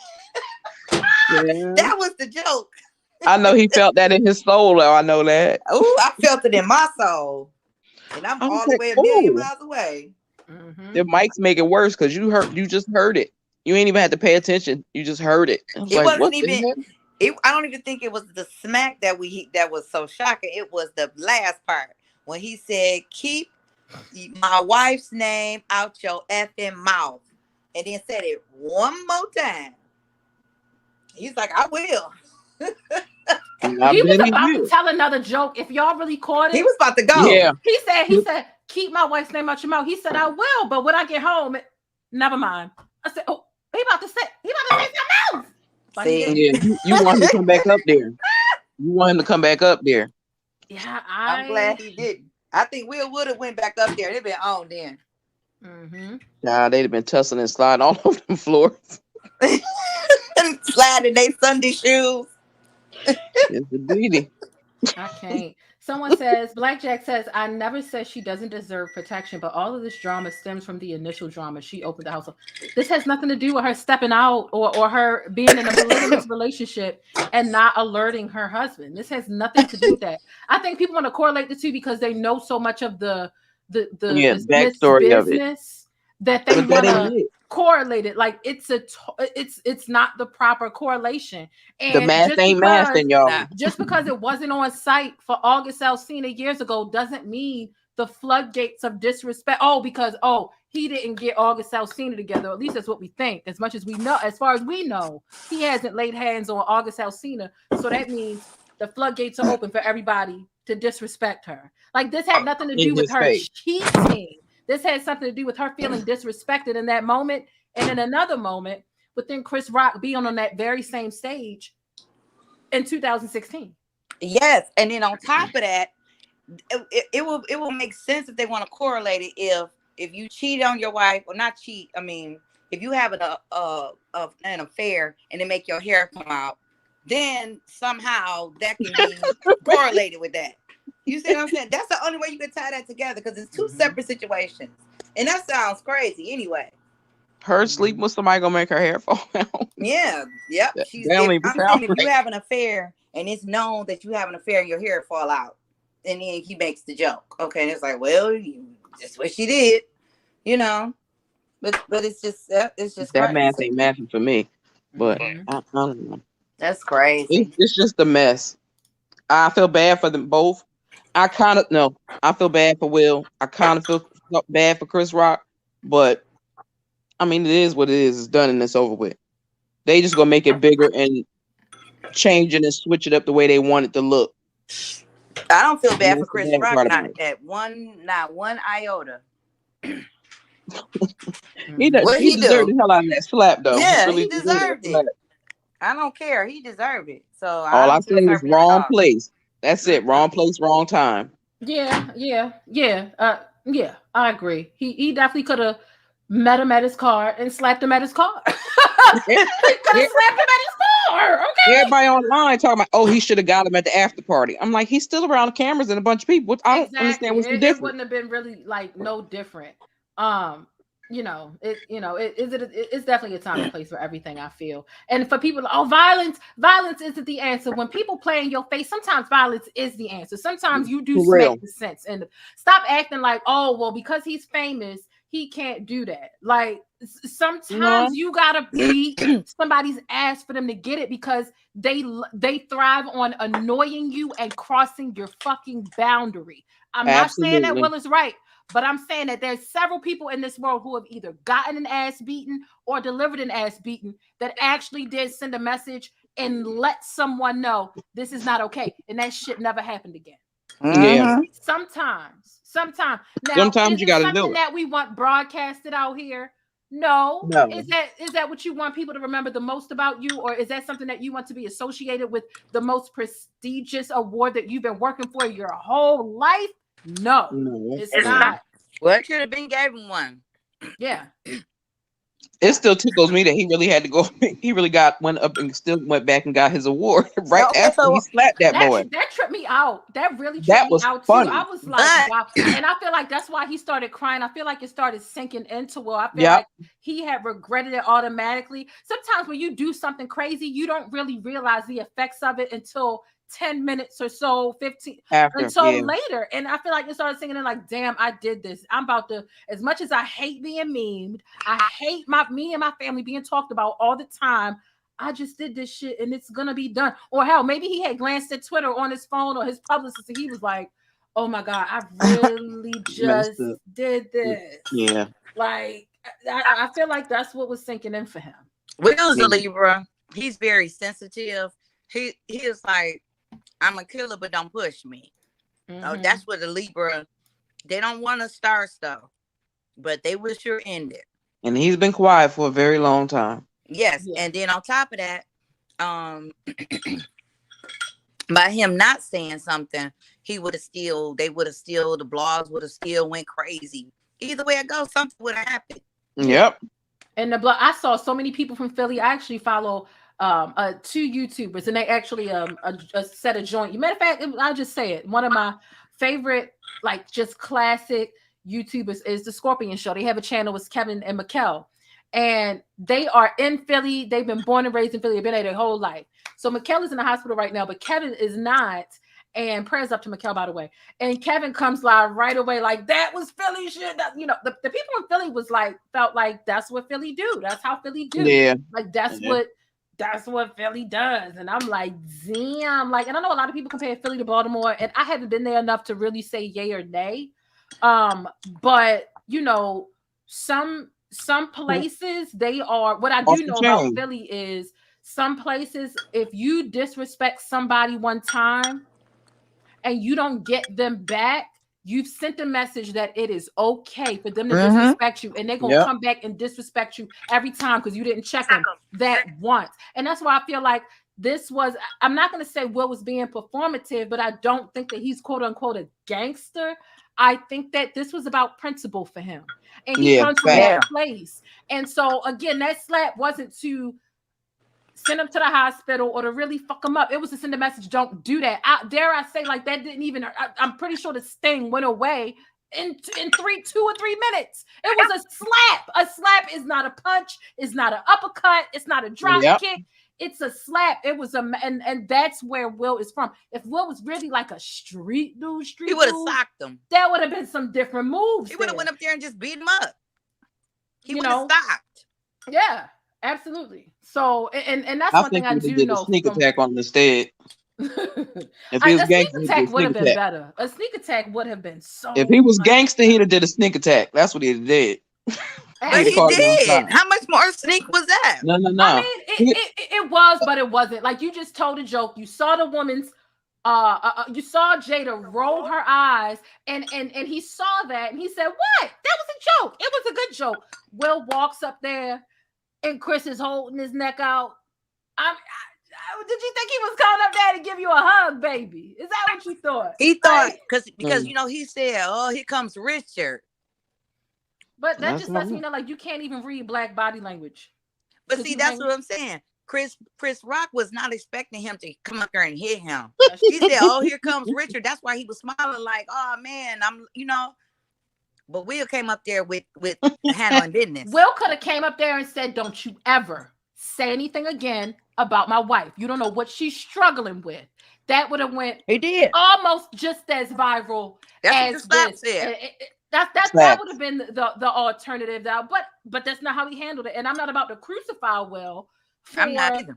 losing his cool, because he definitely lost his cool. And I say all the time, when you lose your cool and things are stacking and adding, when somebody finally plucks that last nerve and you explode on somebody, that is not the best representation of you. And it's typically at an inopportune time. And you won't be satisfied with the aftermath and what it does to your reputation, how you're perceived. Right. That's true. That's fact. Absolutely. Ebony says people thrive off negativity and being able to judge an incident. He's apologized in a written, documented statement, and that's not enough. But the constant condemning is a reflection of them. I agree, because it doesn't matter what Will does. The people who feel like he was wrong, that was unacceptable, and Chris Rock should sue and da-da-da. Will Smith can give a drop of blood and a DNA, it still wouldn't be enough, because they want to be able to condemn him for the rest of their lives, the same way they are condemning Jada for the August Alsina thing, which has nothing to do with this. But they haven't stopped condemning her, and they feel like he should have sat there and checked his wife. Checked her about what? Right. People are just mad because you shouldn't have worn your hair bald tonight. Leave her when she messed with August Alsina. That's all it is. Like, you just let your wife cheat on you, and that's you cool with that? Yeah. You don't know. He was just on Oprah Winfrey's friend talking to her. Talking to Gayle King, and he was telling her, he was like, "Me and Jada have no secrets, and nobody cheated on anybody." He just said that the other day. It was just on. I just saw it. So people keep trying to make it seem like she cheated. She's not like she cheated. Will has had a girlfriend for years. Hello. And I mean years. He's had and Jada knows about it. That's how polygamy works. I think it was at an insult to injury the way that August carried it, because he didn't have to be that public with it, which then made Will feel embarrassed, and then they decided to, address it. Halfway tell the truth about it. Yeah, like, it is what it is. Blackjack says, word does not give you the right to get physical, or else there'd be a lot of women getting slapped up. First of all, there are a lot of women getting slapped up. Let's keep that a buck. There's a lot of, you can go look at the statistic for domestic violence. There are women getting slapped up, as you put it, all the time. Second of all, words don't give you the right to get physical. I would say the exception to that is when a non-black person calls you nigga. You get if I'm in the market and I see a white person call a black person a nigga, and the nigga punches the white person, I do not feel bad, because you shouldn't have fucking said that. And that is a very heavily racially charged word, insult, slur. You have no business using that word. That's the only exception that I'm going to think about for this. But then again, advice is not one size fits all. There are exceptions to every rule. And nigga ain't the only time where you feel like those are fighting words. There are several fighting words, and that's subjective and different to, and for everyone. But it also depends on the environment. If I was on television, I wouldn't want to hit anybody. I can't even say what it would take for me to hit somebody first on TV. But if I get hit on TV, oh bitch, I'm fighting back, because fuck that. But in private times, if we at a party or something and you keep coming at me or whatever, fights happen, and fights don't. The person initiating the fight might be defending themselves against violent words. Words can be very violent too. Am I saying that Chris Rock's words were enough to get violent or warranted that? I'm not saying that, because I think Will could have carried it different. But hey, like I said, advice isn't one size fits all. What if Demi Moore says, "I'm offended too"? Child. I'm saying because Demi Moore is the one who played G.I. Jane. Yeah, that's a good movie too. They say the come back in the New Jack City. Oh my God, not Pookie. Yeah, that's Pookie all day long. He'll forever be Pookie. Will forgot where he was. Yeah. Will absolutely forgot where he was. Will was like, "Okay, you just keep playing in my face. I done told you stop playing in my face." I could see if he came from the back of the stage. I mean, or You know what I'm saying? But he's sitting right in front of you. Right. You trying to be funny. Okay, I'm gonna show you what it is be playing in my face. Well. And he slapped you all the way from Philly. Super chat. Thank you so much for the $10 super chat. People want Will to be docile like Tyler Perry. Ooh. Ooh. Ooh. Let me leave my Tyler Perry alone. Ciao, girl. It's like, no, I ain't gonna say all that. I am so critical of Tyler Perry. He has got to do better at some point in time in his life. But for him to say people want Will to be docile like Tyler Perry, listen. Oh no! I read Tyler Perry because I saw the and I see the Aries. It clearly says Terry. Oh yeah. Oh, you know child, what? please. That Terry idiot. Crews did allow the white man to grab his nuts, to grab his junk in front of his wife. Of everybody, in front of his wife. Oh, sure did. Yeah, in front of his own wife. Now I'm talking about he's been sexually assaulted. Mm. But if a woman said, "You sure she telling the truth?" In front of you sure that's what it was? That's how you took That's a good point. Like, are you serious? Mm-hmm. Yeah, I didn't even think about that one. Sorry, Cruz. Yeah, yeah, because I'm. Child, Terry Crews I gonna be bleaching himself soon enough. Lord, oh God, no! Listen, when people say he's acting in white chicks, he absolutely was not acting in white chicks. That's how he be. Terry Crews was in White Chicks. Yeah, child, please. Girl, you clearly ain't seen it. No, you ain't seen it. I was outside of the Wayans brothers. He was damn near. I mean, he was a tap dancer in the film. Like, oh yeah, I remember that. Black people. He was anti-black as hell, and he only fucked with the white women. Like, he even said to somebody, "Didn't you hear this is an all-white party?" He said that to a black person, as if he wasn't black. Like, it was a mess. He's confused. Always has been. Mm-hmm. But you know, I definitely think that Terry Crews could have responded. I mean, not that you can't tell somebody how to respond to, you know, alleged sexual assault, but he could have definitely at least shoved a man. Like he said, if I had, and I get it, like Terry Crews is a big guy, and if he would have, you know, punched a man, it would have been like, what, you know.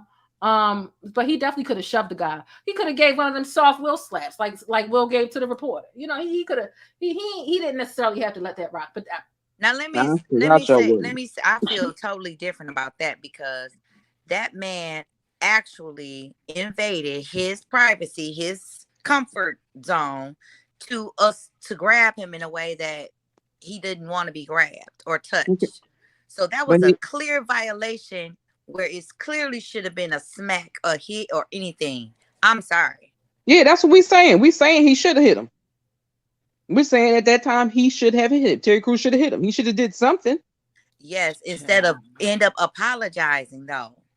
That's the part I don't get. What did Terry Crews need to apologize for? Chad, they probably was talking about his messing up his money. Yeah, but what he was assaulted. Child, clear people don't look at stuff like that. Jim Carrey said, "You all know what Chris could be soon." Well, Jim Carrey, yeah, I just feel like this is not white people's business. That's how I feel about it. And Jim Carrey got enough skeletons of his own between allegations of transmitting incurables. Jim Carrey? What? Yeah, I thought you were talking about Charlie Sheen. Child, you know they nasty. Jim Carrey. You know they nasty. I ain't heard that one. Yeah, I mean he's you know, see, I don't want necessarily have to pull out all of his dirty laundry, but I'm privy to he got a nice rap sheet amount. And okay, gave one girl 3 STDs, lied about it. Allegedly, not to mention the drugs. That sounds like the Piper story. But go ahead. Allegedly, his last girlfriend His last girlfriend unalived herself. Okay. Oh wow. So unalived herself. You know, I'm trying not to say the S word. But she's with the Lord if she made it to heaven, unless she's with. Oh, okay. Yep. And he's a funny ass comedian. Like he's yes, he is. Liar is one of the funniest things to me still to this day. He's and I mean, he just did numbers with he is funny. He's crazy. I loved Cable Man. Oh yeah, that was another good one. Yeah. Cable Man was my favorite, but I love that show, and it's a really good example. And I let my son watch this show when he was a younger teenager, The Truman Show. That was such a powerful movie that a lot of people didn't really get, kind of went over their heads, but that was a very, very important movie. Yeah. And when people say, oh, you know, because like I said, I don't think that this is white people's business. And Blackjack says, Will made it white people's business. You know what? How? White people are quick, I guess, because he was in attendance or he decided to enter the room. I don't know. But what I'll say is this, you know, here they are in an uproar over a fucking slap. They protected Harvey Weinstein for how long? Hello. All of the pedophiles, all of the rapists, all those people have been sitting in the room with those Oscars and they have been keeping them motherfucking secrets. People who cause eternal trauma for kids and take sex from children. They are silent about that shit. But they're quick to step up about a black man slapping another black man. Really? Right. Like I find that to be very fucking selective. And that's why I say it's not their fucking business. If you won't come out and make statements about Woody Allen and every other motherfucker about Kevin Spacey and all of that shit, if you won't make statements about that, then shut the fuck up about this black man slapping another black man when the black man himself decided that he's not pressing charges. They got their own shit to deal with. Will has a hell of a mess to clean up. It's his fucking mess. Shut up about that. Y'all are violent. Y'all protect people who harm children. Stop it. Stop it. Not to mention Pizzagate. Stop it. She said Pizzagate, not Pizzagate. No, but y'all know what though? To be real, keep it 1,000. The situation with who you was just talking about was, I'm gonna compare it to the one you did the story about, all the lies that you did. Yeah, right. The difference was one did it just for pleasure. The other one did it because he has a real issue and a problem. The other one just did it for the hell of it. Just because that's just the way he felt like doing it with that age type of person.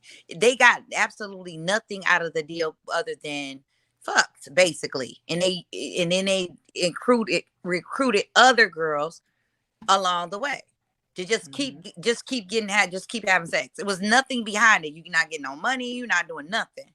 And I mean, Woody Allen married his adopted daughter. Like that's the sickest thing in the world. I'm like, that you adopted her when she was a child, but you married her when she gets 18. I'm confused on that. And you see, they won't talk about that. But see, the difference is, black people will talk about people in our community. They'll keep that hush hush. They won't even speak about this shit. They won't make conversations. The difference is, us black people, we talk about it all. There is nothing that black people be doing that be foul when it comes to minors that we be like, oh, let's keep that hush hush bullshit. Blow the motherfucking whistle on R. Kelly. Blow the motherfucking whistle on, oh, God forsaken, Morgan Freeman. He married his fucking granddaughter. Yes, he did. Yes, he did. Wife's, make it make sense. That's the shit that we'll talk about. So it's this. Us black people, we will call it all out. We gonna call it all out. But for white people, oh my God, no. Talk about the pedophiles that you live with. Talk about your friends that engage in sex trafficking and everything else. You won't do that. Hello. We just gonna be fair. Like, that's just the whole thing. We always being fair. They like it all the way around the board. They all like it. Seem like he's doing the white man's dirty work, because it's like, you are coming here to make black people the ass end of the joke. He does not make white people the ass end of the joke the way that he makes black people the end of the joke. Stop telling jokes that put black people down in front of white people, because they the ones that's keying at it, not necessarily us. Everybody laughing at the Oscars is laughing because, again, all these cameras around them. they're still acting, although they're sitting right there. Who wants to look displeased when you're invited to such a formal event? You still have an appearance to uphold there. Yeah. And Hey, so a hang lot on of now. them are acting. Who's gonna wear it on their face that these jokes not hitting you? I'm displeased. This guy's not. You're not gonna do that at Oscars. That's Hello. just a given. So they're still You just in gotta put character. your representative on and sit there. Like it's a mess. Amy Schumer went around and made another joke about a man's wife, but it was planned. She came out and said it was planned. Amy came out and said it was planned. I think it was Kristen Dunst or something, came out and said it was planned. The Oscars. The Oscars are just trash to me at this point. A lot of people felt like this is embarrassing for all white people. I'm sorry, for all black people. And I don't. I don't feel that way. Sometimes I get tired of hearing that shit. Like, that's them. That's not a representation of all of us. That is his, and not to mention, they're in completely different class brackets as us. If anything, it's an embarrassment to the rich people. Take the color out of it. Yeah, take the color out. That's all. I'm glad you said that. Celebrities are expected to hold themselves in a certain regard. The rich people have a certain, they have media training. They learn how to take jokes and hear things that they don't like and control themselves and wait until afterwards to while out in the room by themselves or with their friends. So that is what rich people are expected to do. Our regular poor asses. Can you imagine a comedy show with 200 people in the room and a man keep joking about a woman's wife? Somebody's gonna get fed. Yes, they are. He's We gonna are get about broke that chair. people. Like, no. So yeah, It's gonna be on and popping. It's not. I think if the Academy does end up taking the Oscar back from Will, it's only going to be because of the public outrage, especially from the whites. And I think that's why the whites or the non-blacks are making it a point to speak out about this, because they want the Academy to feel this social pressure. And the more they catch this negative press about a hostile environment and blah blah blah, I think that's what's making the Academy be like, okay, let's hold an emergency meeting, or let's put it out there like we could take it, or technically they pulled out the manual. It did break the code of conduct. They're also thinking about taking them off the board as well. Yikes! I don't think any of those things need to happen. Jada are both on the board. Mm-hmm. So then what? So then Chris Rock would still be okay? Of course. I mean, whether they talk to him or whether he understands, I will not be talking about these black people's wives no more. Talk about the white people's wives. See how they like it. Unplanned, by the way. Not that planned shit that Amy Schumer did a little while later after Chris Rock doing an intermission. That was planned, and they admitted it, that, I'm going to walk up and kind of like disrespect her a little bit or tell her she's not worthy of being here. But that was planned. No. Do some unplanned shit where you're making these white people's wives that ass into the joke, and see if they like it, cool. But leave us out of it, because obviously we've had enough. Will had enough, and honestly, we've had enough of Chris Rock tap dancing the way that he does. So I think that this is a lesson learned for Chris. Regardless, I don't think that the Academy is going to find anything wrong with what Chris did, because he was doing what he was there for. Yeah. And some people feel like, okay, he didn't know. He didn't say he didn't say anything about autoimmune illness. You have to find, not to say you have to find the offense, but if people don't want to see the offense in that joke, then they simply aren't. And there are plenty of people. You had people online saying, oh my gosh, alopecia it's not a disability. Why y'all acting like it's a disability? And I'm like, you know what? It's an autoimmune illness. And I feel like to sit here and play semantics, about what it is. It's crazy. They're like, oh, it's a condition and it's not a disability. Whatever it is, it's a sensitive subject matter. This is not the time to play semantics and to try to trivialize. It's not that bad because it's not a disability. It's just a condition. I mean, if you look up the term disability, it is a lack of being able to do what others can. I mean, there are a couple of different definitions, but the fact that I literally went to go look up the definition today, and I'm like, she can't grow a full head of hair the way she once would, or the way most other people in the world can. She feels insufficient. A disability, or an inability to do something. A disability isn't just not being able to use one of the five senses. Right. I'm a hairstylist, professional hairstylist with my licensed hairstylist. having alopecia is either you are naturally inherited from your family members, or you can become you can have alopecia from products and abuse to the skin and scalp. So, I mean, to the scalp and the hair. You can make it. Doesn't have to be. It's not something that can't be redirected. You can still grow your hair back. You can grow it in some areas, and some areas it won't grow. That's the no. What part I'm of the saying is problem. I know what you're saying. No, I'm saying she does not have to really suffer from this. She can, if she wants hair, she can get her own hair to grow back. It's treatments for that now. So, yeah, but everybody's condition is different. And if it's thin in the middle, and if she, you know, and again, she's done videos about this and showed us her scar, and she struggled. So being somebody who can't necessarily grow it all back as strong or in one area, you know, that's still something that affects her, especially being somebody who has, you know, had a lot of hair her whole life. You know, her hair has been short a lot too. Her hair was short in what's the movie with the Wayans brother? What is it? It was like was a wig. No, it was short. It was her hair. Her hair was short. Because there's a lot. Oh, you're talking about way back in the day. Yeah, that's what I'm talking about. I can't remember, but I can definitely understand if people. But it's still different. It still will grow. Right. You know, people cut their hair for different reasons. She has expressed that she cut hers because of her autoimmune illness. You know, if your hair is not doing what it wants, you know, when your hair is thinning, it can be a tragedy to you. I know. Hello. Like I've had people hair fall out of their hair and just like in handfuls. So if you're in the shower and you're washing your hair and your hair is just coming out on your hands, that's a problem. And that's going to give you like, what the heck? I've had people in my family that didn't have alopecia, but certain drugs they had to take for chemo or whatever made the hair fall out in clumps. So it's the same way. I have somebody also that I know that has alopecia and her hair does not grow in certain areas. Right. It will never grow. The doctor already told her it will never grow in those areas. And that's enough to make you want to cut, because if it's never going to even out, then yeah, sometimes it's just because if you start, have you ever seen, let's talk, I'm talking about like just regular men balding, right? To take it, you know, because what I'm not going to do is be insensitive to what she's experiencing. Because some people, you know, she was rocking a shortcut before the alopecia. Do you know when she was diagnosed? Because I feel like trying to trivialize and say, she been wearing her hair short. Oh, her hair. No, you're not. When was she diagnosed? That's what I would ask you.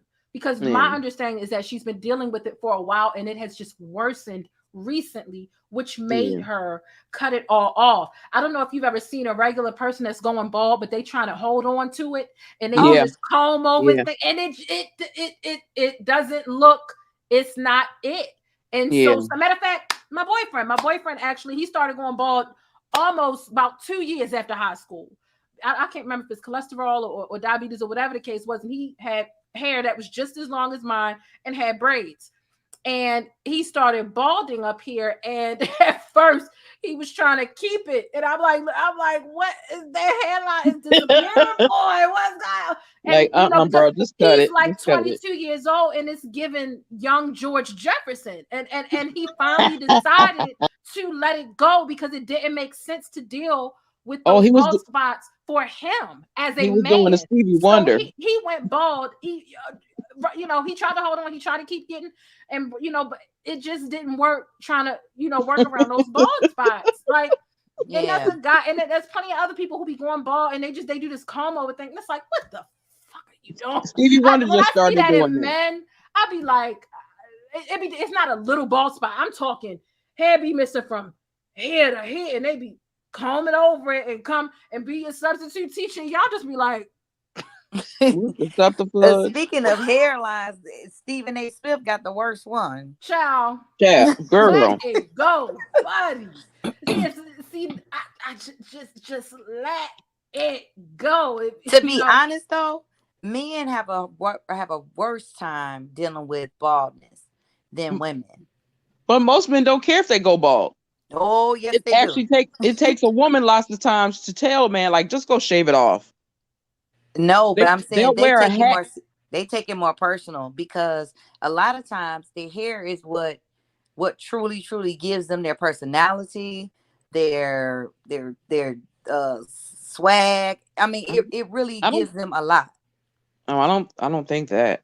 Well, I'm really speaking because from being a hairstylist.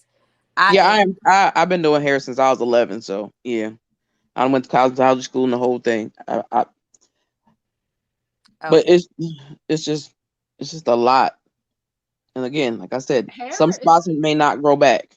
So that's going to be a big issue for her. I think hair is a sensitive subject for a lot of people, especially people who have had flourishing hair most of their lives. It can be just devastating when you have, you know, an issue. I remember I was dealing with like a bald spot in the middle when I had this phase where I was just wearing half wigs all the time because I found a certain half wig that always worked for me, child. I could find that little half wig for $14.99 at the beauty store, and I was like, ooh, this is working. And for a couple of years I was right, but you know, I had the comb in the middle, put that, but me consistently having that comb in the middle, you know, because I wasn't going to do the full wig because I felt like full wigs look like I can spot a full wig in a heartbeat. I don't give a shit how good you think it is.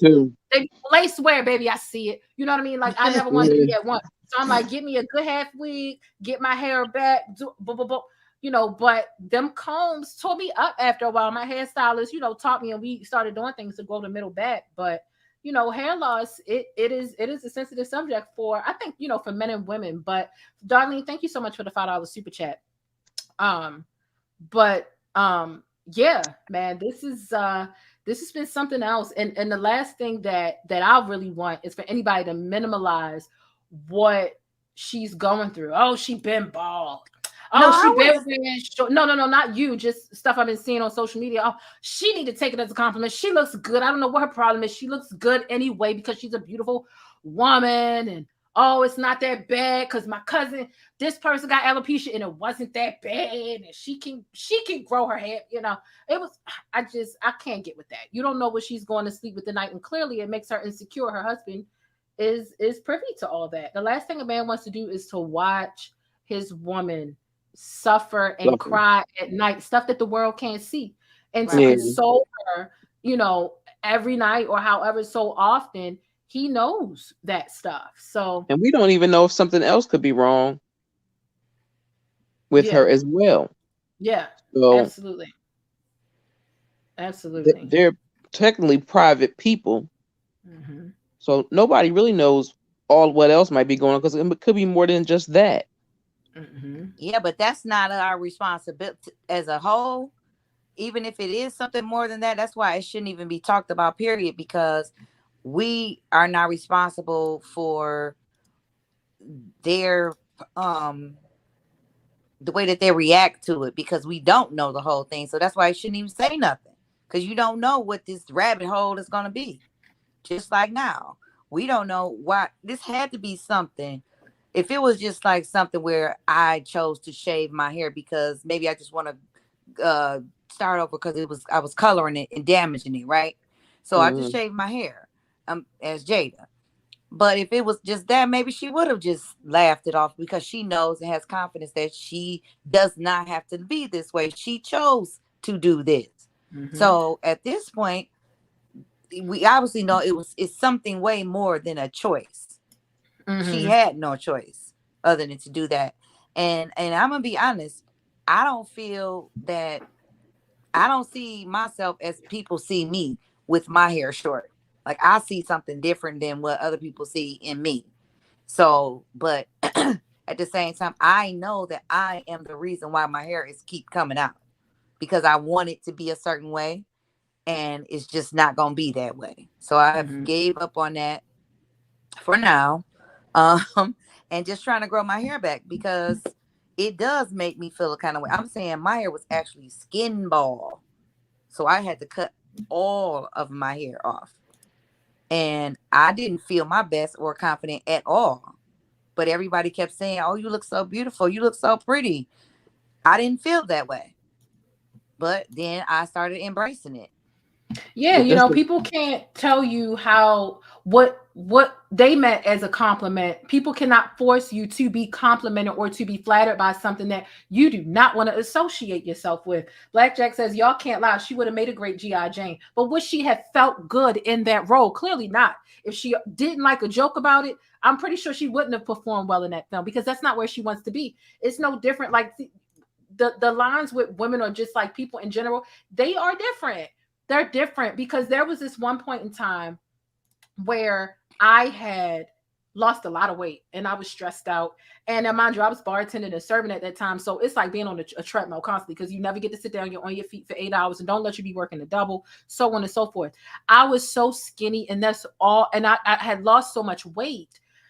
All of my customers, that's all they could talk about. Oh my God, you're so skinny. You've been working out. What's your workouts? Oh, if you lose any more weight, you're going to disappear. Or you so skinny.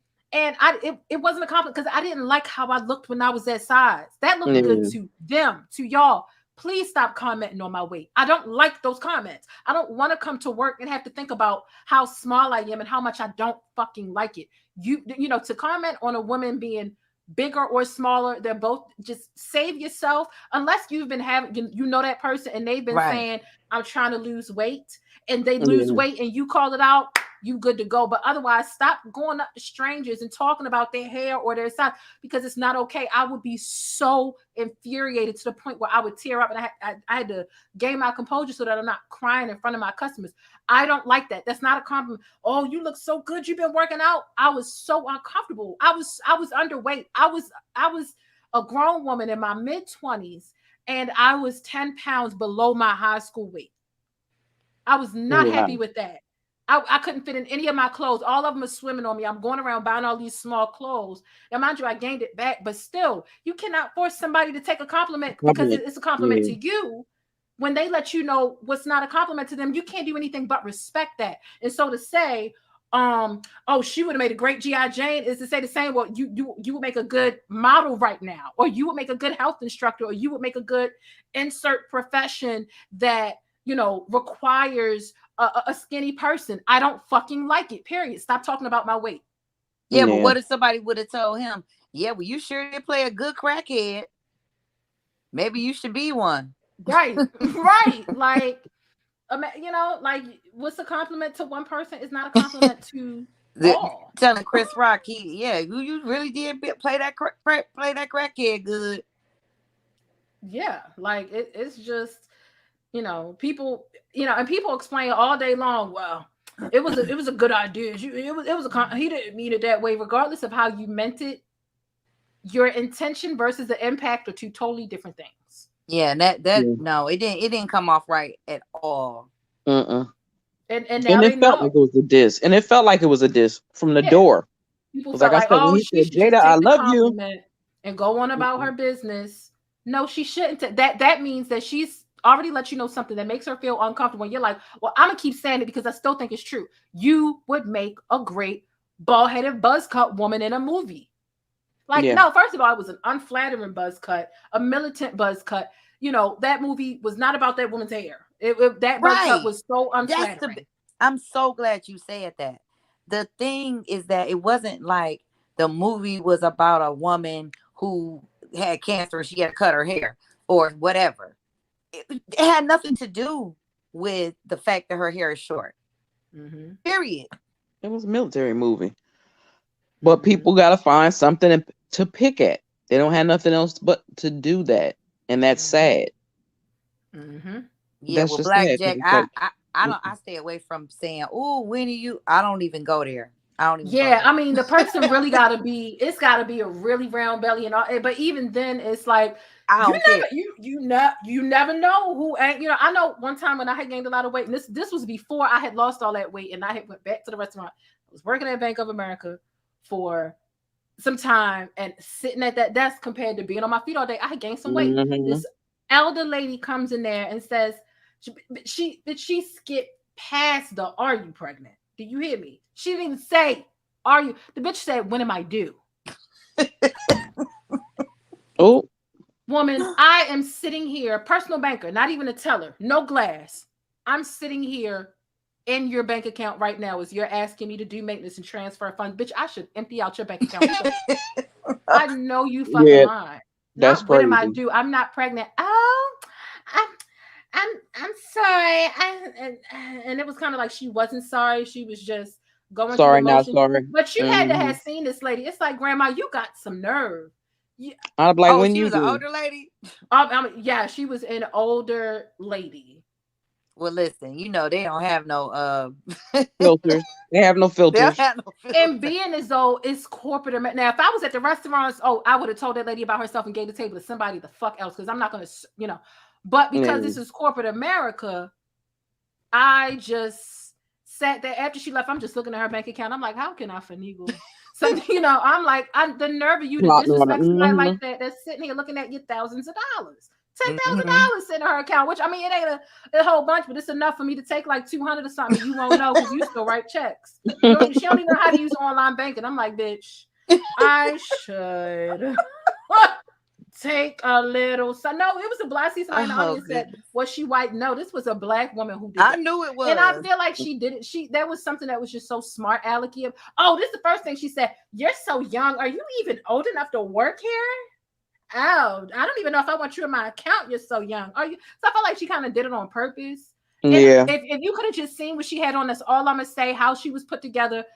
Her nails was long, but it looked like she had never used nail. Like it was like, did you put 8 coats of polish like and didn't dry it? Like, did you do your nails and then throw a sock on there? And like she looked a mess. She looked at the wig was old and synthetic. She should have. I couldn't believe that she was sitting there acting like she was part of the rich elite or some shit. Oh God. Clothes from Family Tree. Make it make sense. Anyway, that takes me back because I just still can't get over that lady really trying that shit with me. Like. No, don't go to the bush. That's Don't why go. I'm like talking about people's weight, and I've been on both sides of the spectrum. Coming at somebody's weight when they're bigger than normal or smaller than normal, just don't. There was so many people who felt like it was a compliment when I was smaller to keep bringing, and I had to, can you please stop? I'm not comfortable with being this small. Please stop. Like, and That's they were like, crazy. really? It's a compliment. You look good. I said, really? And I don't want to go back and forth with you about it because you feel like it's great. Just please stop. When I'm serving you these drinks, stop bringing up my weight. I come here to work and to keep my mind on this, to escape from having to think about my weight. Like, just stop. But laying down your boundaries and letting people know what is and isn't okay. I think it's a skill. It's a skill because you can't just come out necessarily and say what it is. To some of my customers, when you working at a bar, it's like, can you fucking stop? If you got a cool customer, like, can you fucking stop? But other times you really have to find the right way to lay down a boundary. I had a woman that came in my job today, which is a professional setting, and she said, your dreads are so pretty. I like those. And I just said, thank you. But if I wasn't at work, I don't let anybody call my hair dreads. They're locks. Okay. Mm-hmm. But because you're at work, you gotta say it and bring it in a different way. I have stories for days about people just crossing the line, and you really having to think of a strategic way to let them know that that's not cool. Yeah. I have people touching my dreads, and I'll be like, "Could y'all please, like, get your hands out my hair? I don't know where your fingers been." Like, some people don't wash their hands. Don't touch my hair. Leave my dreads alone. I'm not being. It's exhausting, and then if you lay it down and they don't like it and they want to argue with you about that boundary and keep saying, well, I didn't mean it that way. Well, I'm telling you how I took it and where my offense lies. So I'm asking you to stop. And they want to, but there is no but stop referring to me that way. It's like, but my ass. And if I get caught up in the back and forth of having to, I lay down a boundary, you say but. I say it again, you say but. Now this seems like I'm arguing what my boundary is or if I have a right to have one. And that is where I'm going to get angry. I'm not going to get angry at saying it the first time. If you want to act like you want to override my boundary and you have that right to, that's where I'm going to get angry. And I'm at work and I don't want to have to do that. So. Yeah. People do like to try you and they don't care where you at. Yeah, people are make you want to snap. I had an old white lady tell me, "Oh, my son wants a dark-skinned baby or something. Are you, you know?" These people say all types of stuff. They say all types. What? Girl, I've never heard that one. It is wild the way I just have to act like I didn't hear you know, something. But, you know, I say all that to say, I do think that older Black women can be very disrespectful, especially in the church. Yes, they can. They feel like because they old, they can say it. And I'm like, if you ready for me to joke on you back, then fucking bring it. Every time I walk in the room, I shouldn't have to explain my weight gain, or my weight gain shouldn't then become what we talking about at this table. Do you see your size? Do you see your orthopedic shoes? Big mama, you got them arms. Your ankle are swollen. You're wearing diapers. Why are you talking about me and what I got going on? See, older people sometimes think that they deserve the utmost respect while they disrespect you. Oh, right, no matter your what. elders while they disrespecting you. No. Yeah, it depends to me. It depends. I think older people, depending on how old they are, 80 and up, I think they're allowed to say whatever they want to say. That's just how I feel. Like, I ain't saying you can say stuff back. I'll even say, Miss, ma'am, I don't think you want me to change your diaper now, or do you want me to call somebody, or what's? Because for real, because you gotta let them understand in that moment. Like, you just told a joke on me that made me feel uncomfortable about some shit that I can't help right now. Like, so I'm gonna tell a joke about you and look you straight in your face, ma'am, and say ma'am and miss and all that, and see how it feel, and if you can take it. I'm not about to get buck with you, but in a very nice tone, I'm going dish some shit back. Yes. But most of the time, older women who say stuff like that, they can take anything. Because they're used to saying stuff. Yeah. But see, they're not used to getting it back. See, because, you know, elder people, the conversation no one left, but that's cool. I'm gonna bring it back in this. But sometimes older people, you know, older people try to like get in front of you, but they know they get this old person leeway. Like old people, elderly people, they'll come and just casually get in front of you at the market. Yeah, they do. Excuse me. I was standing right here. Oh, you saw me. You're used to getting this leeway. I'm not invisible. Know, and while you do get a certain amount of leeway, don't take it too far, because I'm gonna go right there with you. And baby, your blood pressure gonna be up. Not mine. Not mine. And that's like my friend. She said anybody can get it. She said kid. She said anybody. It be like that sometimes though. Like, I won't be putting my hands on an older person, but I will hurt their feelings. I have done it. I have done it before. I got under this lady's skin so bad. Yes, I did, because you're not gonna come in here and disrespect me, old lady. And I was working in the hood too. Oh, yeah, I did that to an old man. Oh, please. I sat there and hurt her feelings so bad. I said, I'm young. I got the rest of my life ahead of me. How ain't we all under 30? That lady got so mad. She act like she's about to call the police. Oh, baby, it's just words. These are just words. This is an old lady who literally hit me in my face with her pocketbook. Because she wanted her tooth pulled right that moment and she was in pain. Luckily, the pocketbook was empty, but I said, okay, if I beat your ass here, it's going to be a problem. I'm talking grandma. Wait a minute. All gray hair. I lied to you not. I said, wow.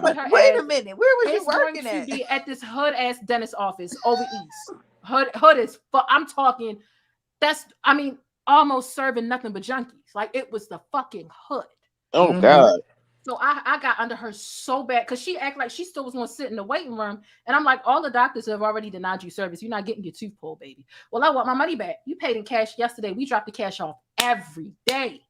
Every day. It's the hood. We can't keep no fucking cash in here. You crazy. Hello. We be getting robbed every day. There was no $175 for us to get back. We had to send her a check in the mail. I'm not leaving without getting my tooth pulled or the money. You're not getting either today. You're getting a check in the mail in 10 days. Oh, well, I'm going to sit here. Okay, well, I'm busting every old joke I can fucking think of. Bothered her so bad. I'm going to call the police. Bitch, you assaulted me. Call them. Okay? Grandma was pissed. Do you hear what I'm saying? She was livid. Okay. Oh my God. It ain't. But to bring the conversation back. Right. Because we don't get me started, y'all. The older generation. Oh, I have a bone to pick with some of them because there's this disconnect and they can be kind of condescending sometimes. And and they feel like you don't have the right to give it back. They feel like you owe me respect because I'm old. We owe each other respect, baby. That's what it is. I'm always gonna start off that way. Like, that's what it is. And if you keep, I don't mind you making a couple jokes about how young people can be foolish and impulsive. That's true. And that's some generalized shit. But Talk about my weight if you want to. Talk about my bitch. I don't do that. I don't do that. Now we talking about your Velcro shoes. Now we talking about everything. Go ahead. Come on, I play. cannot We with got you. to get out the. You getting ready to go Back to on the bush, I can bus. feel it. Back on the bus, girl. He going to the bush. Okay, go in the bug. Thank you so much for the $5 super chat. Tells the fairies, right? You got to give respect to get respect. No matter the age, everyone deserves respect. Okay, and I can make your blood pressure rise without touching you, and that's exactly what I did to Granny. That was some strategic shit, and I'm proud of myself. I will always be proud of that motherfucking story, always, because I got her back. And that's what I'm like. I couldn't believe it because she hit me 2 times with her purse. And I should have known. She started spinning around. It started catching velocity, and I said, I know she not about to. Boom! I said, and I smiled and everything. I said, really? I cannot believe you just. She did it again. I said, I threw the pens at her and shit. Girl, Oh my God. I could not believe Grandma did that shit. I said, okay, Granny. Grandma was gangster. Again, she was gangster, but guess what? That bitch was still in pain. And that, when you got a molar, we talking a surgical extraction that needed to come out. Them ain't no joke. Dentist. That's the last of my money. How I'm gonna go to another dentist if you're 10 days, 10 more days of that toothache and these jokes about how old you are, Granny. Deal with it. I think that's worse.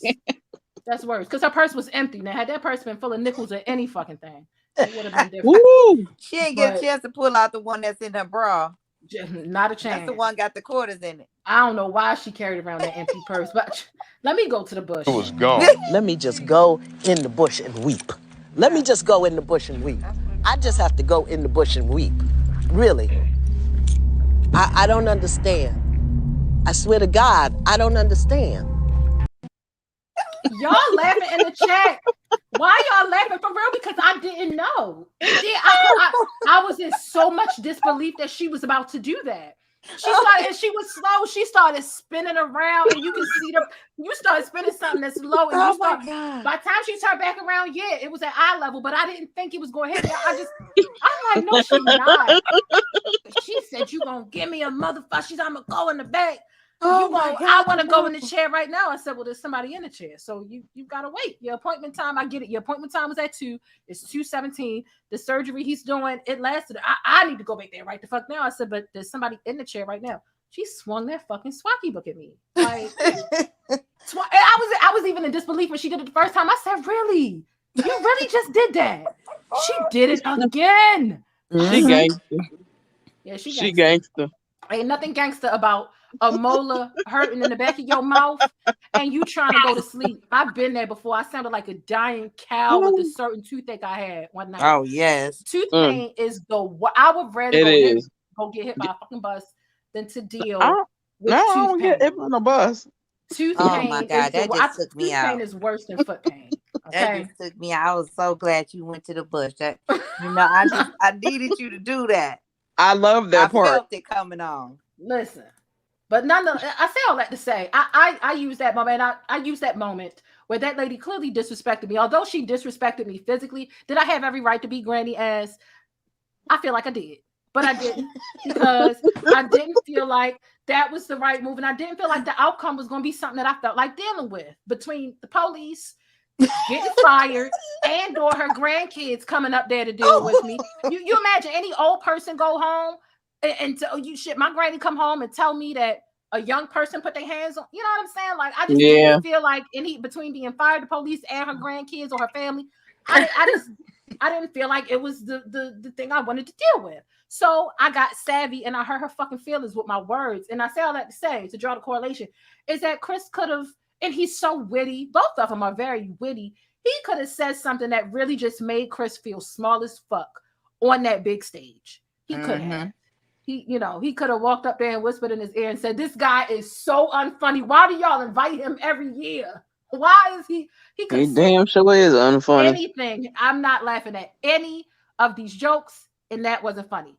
Don't talk about Jada again. And that would have been dope. Even if he had went on a stage and said, "Hey, bro, keep my wife's name out your mouth." That would have been a moment. We would have been like, "Oh, da, da, da." Boom. But now everybody's calling them. I seen a couple of videos that was like, "Oh, Will Smith brings thug life to the Grammys," and everybody's looking at him as so this, stupid. as this, like violent guy who shouldn't have been acting that way. Yeah, but Acting then they that gonna way. say he was slapping them in like a zesty way. How do Not you a slap zesty somebody way. zesty? Like that was crazy. That's when said, it came Will from. lost his mind. Yeah, he came from Philly. I'm telling you. Lost his whole absolute mind. Listen, I appreciate y'all calling in. I'm about to lose my voice. I have not been talking this long, this loud, laughing. I My know. I had a voice. good time. I'm so glad I tuned in. It is. I'm so glad that y'all were able to call in. If you are watching the show right now and you're new to my channel, or you have not hit the subscribe button yet, definitely consider subscribing. Okay, we're always dishing the best on this bus. I try my best to dish out the best Black news, viral topics, and celebrity updates. So if you haven't already subscribed, take a moment, do so. It's the right thing to do. Absolutely. Make sure you hit thumbs up and tap on that notification bell as I rebuild my channel. I'd really appreciate that. They said they act like Will pistol whipped. For real. That's what I'm saying. No, they act like he shot him. For real, they act like he beat him down and stomped him in the ground, like he slapped him. It was a simple slap. It was. They saying he didn't write the joke when he was reading the teleprompter. Oh, get out of here. Even if so, you have the creative authority to change it at the last minute. If I go to work for a news station right now and I'm reading some bullshit up there, plus not to mention how much time he had to go over. People don't just read a teleprompter that they've never read before. He's read and skimmed through this stuff so he can memorize it to an extent. And if he forgets anything along the way, the teleprompter is there to help. The teleprompter having function in the teleprompter isn't an excuse, and you willingly did that. And even if it wasn't a teleprompter, it was still what the white people wanted to see. He has been delivering the sentiments, the anti-Black sentiments, for some time now, and we can tell Samuel L. Jackson really enjoyed that moment. The way he went and dabbed him up. He went. He gave Samuel Jackson gave him a right on, brother. He gave him a right on, brother. I just can guess of what he said to him. I've been wanting to do that for years. Thank you. I could just imagine what he's trying to say. Oh my gosh. But this has been an amazing show. Thank you, ladies, so much for calling. Thank you for having us. Thank you. Astute Queen B, you are a channel member. And to all my channel members, keep an eye out on the community tab. We're either going to do an after show tonight, or I'll deliver a post about some panels that I want to hold about some upcoming topics. So if you want to be a frequent panelist on the channel to really talk about all of the things, the Black news, viral topics, and celebrity updates that I give, and you want to be a friend of the show, be sure to join the channel and check the community tab so that we can kind of start this group and we can get together availability and how to get alerts so that we can be online and on the panel at different days and times. That is what I look forward to doing, and that's what I'm trying to get together for everything. Okey-dokey. So thank you, ladies, so much. I'm going to drop you down. I'm going to play my commercial. I'm going to do my exit. And I smell dinner. Somebody's downstairs cooking. And then I'm going to go eat. Enjoy your dinner, girl. Okay, thank you. I sure will. Thank y'all so much. Okay. Have a good one. You too. Woo! We have gotten through this show. It definitely didn't feel like 3 hours. I don't know why I thought I was going to do 2 shows this evening. I had another show planned with some real world news that really didn't have anything to do with celebrities, to be honest. Just some real stuff that I feel like Black people need to be aware of, need to be talking about. And is it Thursday? Oh no. Karuchi is on the season finale of Bel-Air. Oh my God. You know what? I feel like I did see that. But anyway, another reason you should subscribe is because, I do talk about celebrity stuff because I'm good at it, but I'm also good at talking about really important Black topics. And, my goal is to try to make good Black news go viral.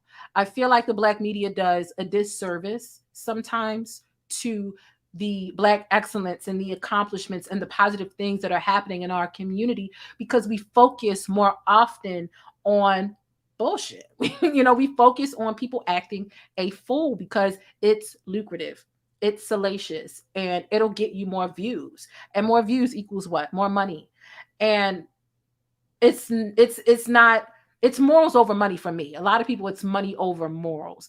And I wish that we could make positive Black news as viral as some of the negative shit that happens. And the negative shit that happens a lot of times, it overshadows, the violence and this, that, and the third. Not the slaps. I'm talking about like the death rates, the ignorance that Boosie says and does, Soldier Boy. And the baby could have shut the hell up. We didn't want to hear from the baby on this subject, right? We knew what the baby was going to think.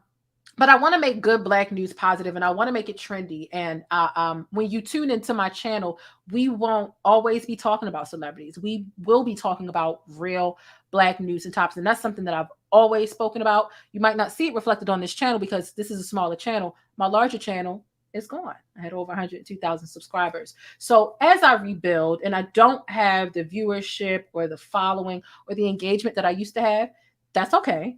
I'm still staying true to who I am, regardless of what the numbers look like surrounding me or my content. I'm still the plainest Jane, mentioned by the New York Times. Don't y'all forget that. Boom, there's that. Plainest Jane offers near daily recaps. This was when I was covering the R. Kelly trial. So as I rebuild this channel, come along on this journey with me. You definitely won't regret it. We more than likely won't always agree. I don't know if any of you all have content creators that you watch and y'all agree 100% of the time. That's not normal. That's not normal for you to agree with someone 100% of the time that you see. And I think that disagreements are fine. I think that they're healthy. I think that disagreeing and learning to understand someone else's perception, especially if when they disagree with you, is how we grow further understanding for other people. And respect is mandatory, but agreeing all the time definitely isn't, and that's impossible. But nonetheless, I just wanted to tell you a little bit about me and my channel. I get into where my name came from and all that other stuff. I had a couple of people ask me, like, how did you come up? Where did your name come from? We'll get into that later on. What I'm going to do right now, because I'm getting a little hoarse, I'm going to play my quick little commercial for my channel members, so the people who join my channel, just to pay some homage. We do a lot of members only lives behind the scenes, and a lot of my channel members are the people who support me, who uplift me, and who send me positive energy, especially at a time when I needed it in February. So let me play this commercial. Let me take a sip of water. Lord knows I need it. And we're going to be right back. Okay, let's get into it. And to all my channel members, make sure y'all throw up them pancakes and special emojis, okay? The plainest Jane. This is one of my favorite comments here. She says, I loves me some Black, and she said, loves me some Black news. She says, is it just me, or does anyone else get tired of seeing people that don't look like them delivering info about them day in and day out?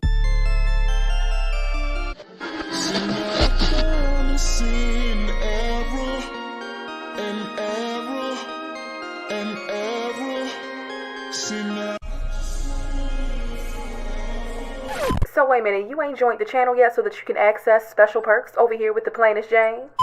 Rolex on your wrist, a plain Jane. Ooh, watch this. Hey, I'm the plainest Jane. I'm a cultural commentator and informant, and I provide sticky coverage on trending stories, Black news, Black culture, and everyday topics with a sticky, abstract perspective. So get familiar with the perks. I've carefully curated all of these things, and it's just a little exclusive glaze to amplify the way that you express yourself. So get comfortable, get used to our official emoji over here. That is the pancake stack, because it's always sticky in Hollywood and in real life, and especially when you spend the time over here with the plainest Jane. Like I said, I hope you enjoy the exclusive glaze that I've provided for you to amplify the way you express yourself, and I hope you enjoy the digital vibe. Hey, listen, I always want you to keep it sticky, but be sure to think critically and independently, regardless of what you hear from me or anybody else. But most importantly, I hope that you're feeling all right, and hopefully you've had some time to tackle some of your invisible problems. I know I got a couple of new subscribers, and I just want to say thank y'all. I really do appreciate you. And if you're not quite feeling all right, this channel right here, once you join, it's going to help you kick back and decompress always, but it'll also keep you in the know with what's happening with the best Black news, celebrity entertainment, and a splash of controversy. So again, get comfortable. The first drink is on me, all right? Act like you got some sense, and I'll see you around. But don't forget to keep it sticky 24/7 by following me on Instagram, but hit that notification bell so that you always know when I upload and you get your dose of syrup first.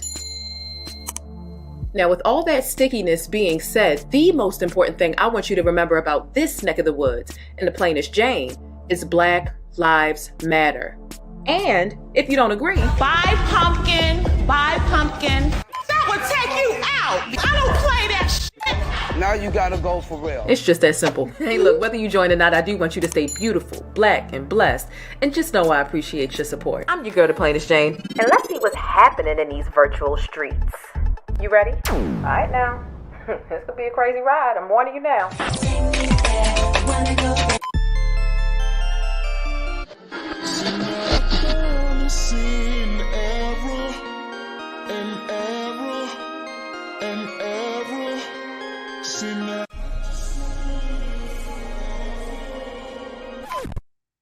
And we are back. Thank you all so much for tuning in. Be sure to tag me, okay? Tag me in your favorite trending topics on Instagram and Twitter, same name. I saw somebody added me on Twitter as I was talking, either instead of being in the chat or I didn't recognize their chat name. And thanks to all the people who cut up with me. Y'all know I cause a lot of friendly chaos over on Twitter.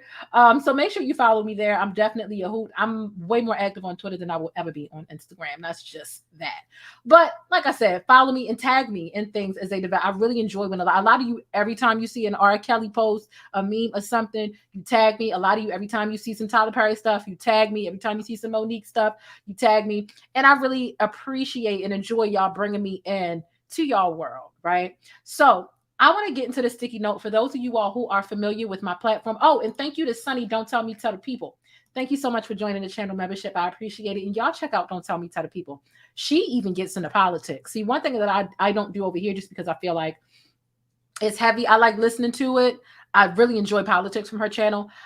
You know, for me, it's just not my cup of tea to be talking about, like, you know, even in real life. Like, I just don't. Like, I'll listen and I'll chime in, but like, it's just too much. But make sure you follow Don't Tell Me, Tell the People. She has an amazing channel. I was in her bushes yesterday watching her with her hair all done up. She's a really good informational channel too. And she talks about a lot of really important, and I would say unpopular topics, just because she doesn't reach for the salaciousness that every other blog and every other YouTuber is. But nonetheless, let me get into the sticky note. Y'all know the sticky note is really just the most important thing that I want to leave y'all with. So let's get into it. The following video is broadcasting live, and thank you for being my studio audience. Thank you for hitting thumbs up and subscribing to my channel for more Black news, celebrity entertainment, and a splash of controversy. So today's sticky note is this. This is your gentle reminder to exfoliate today.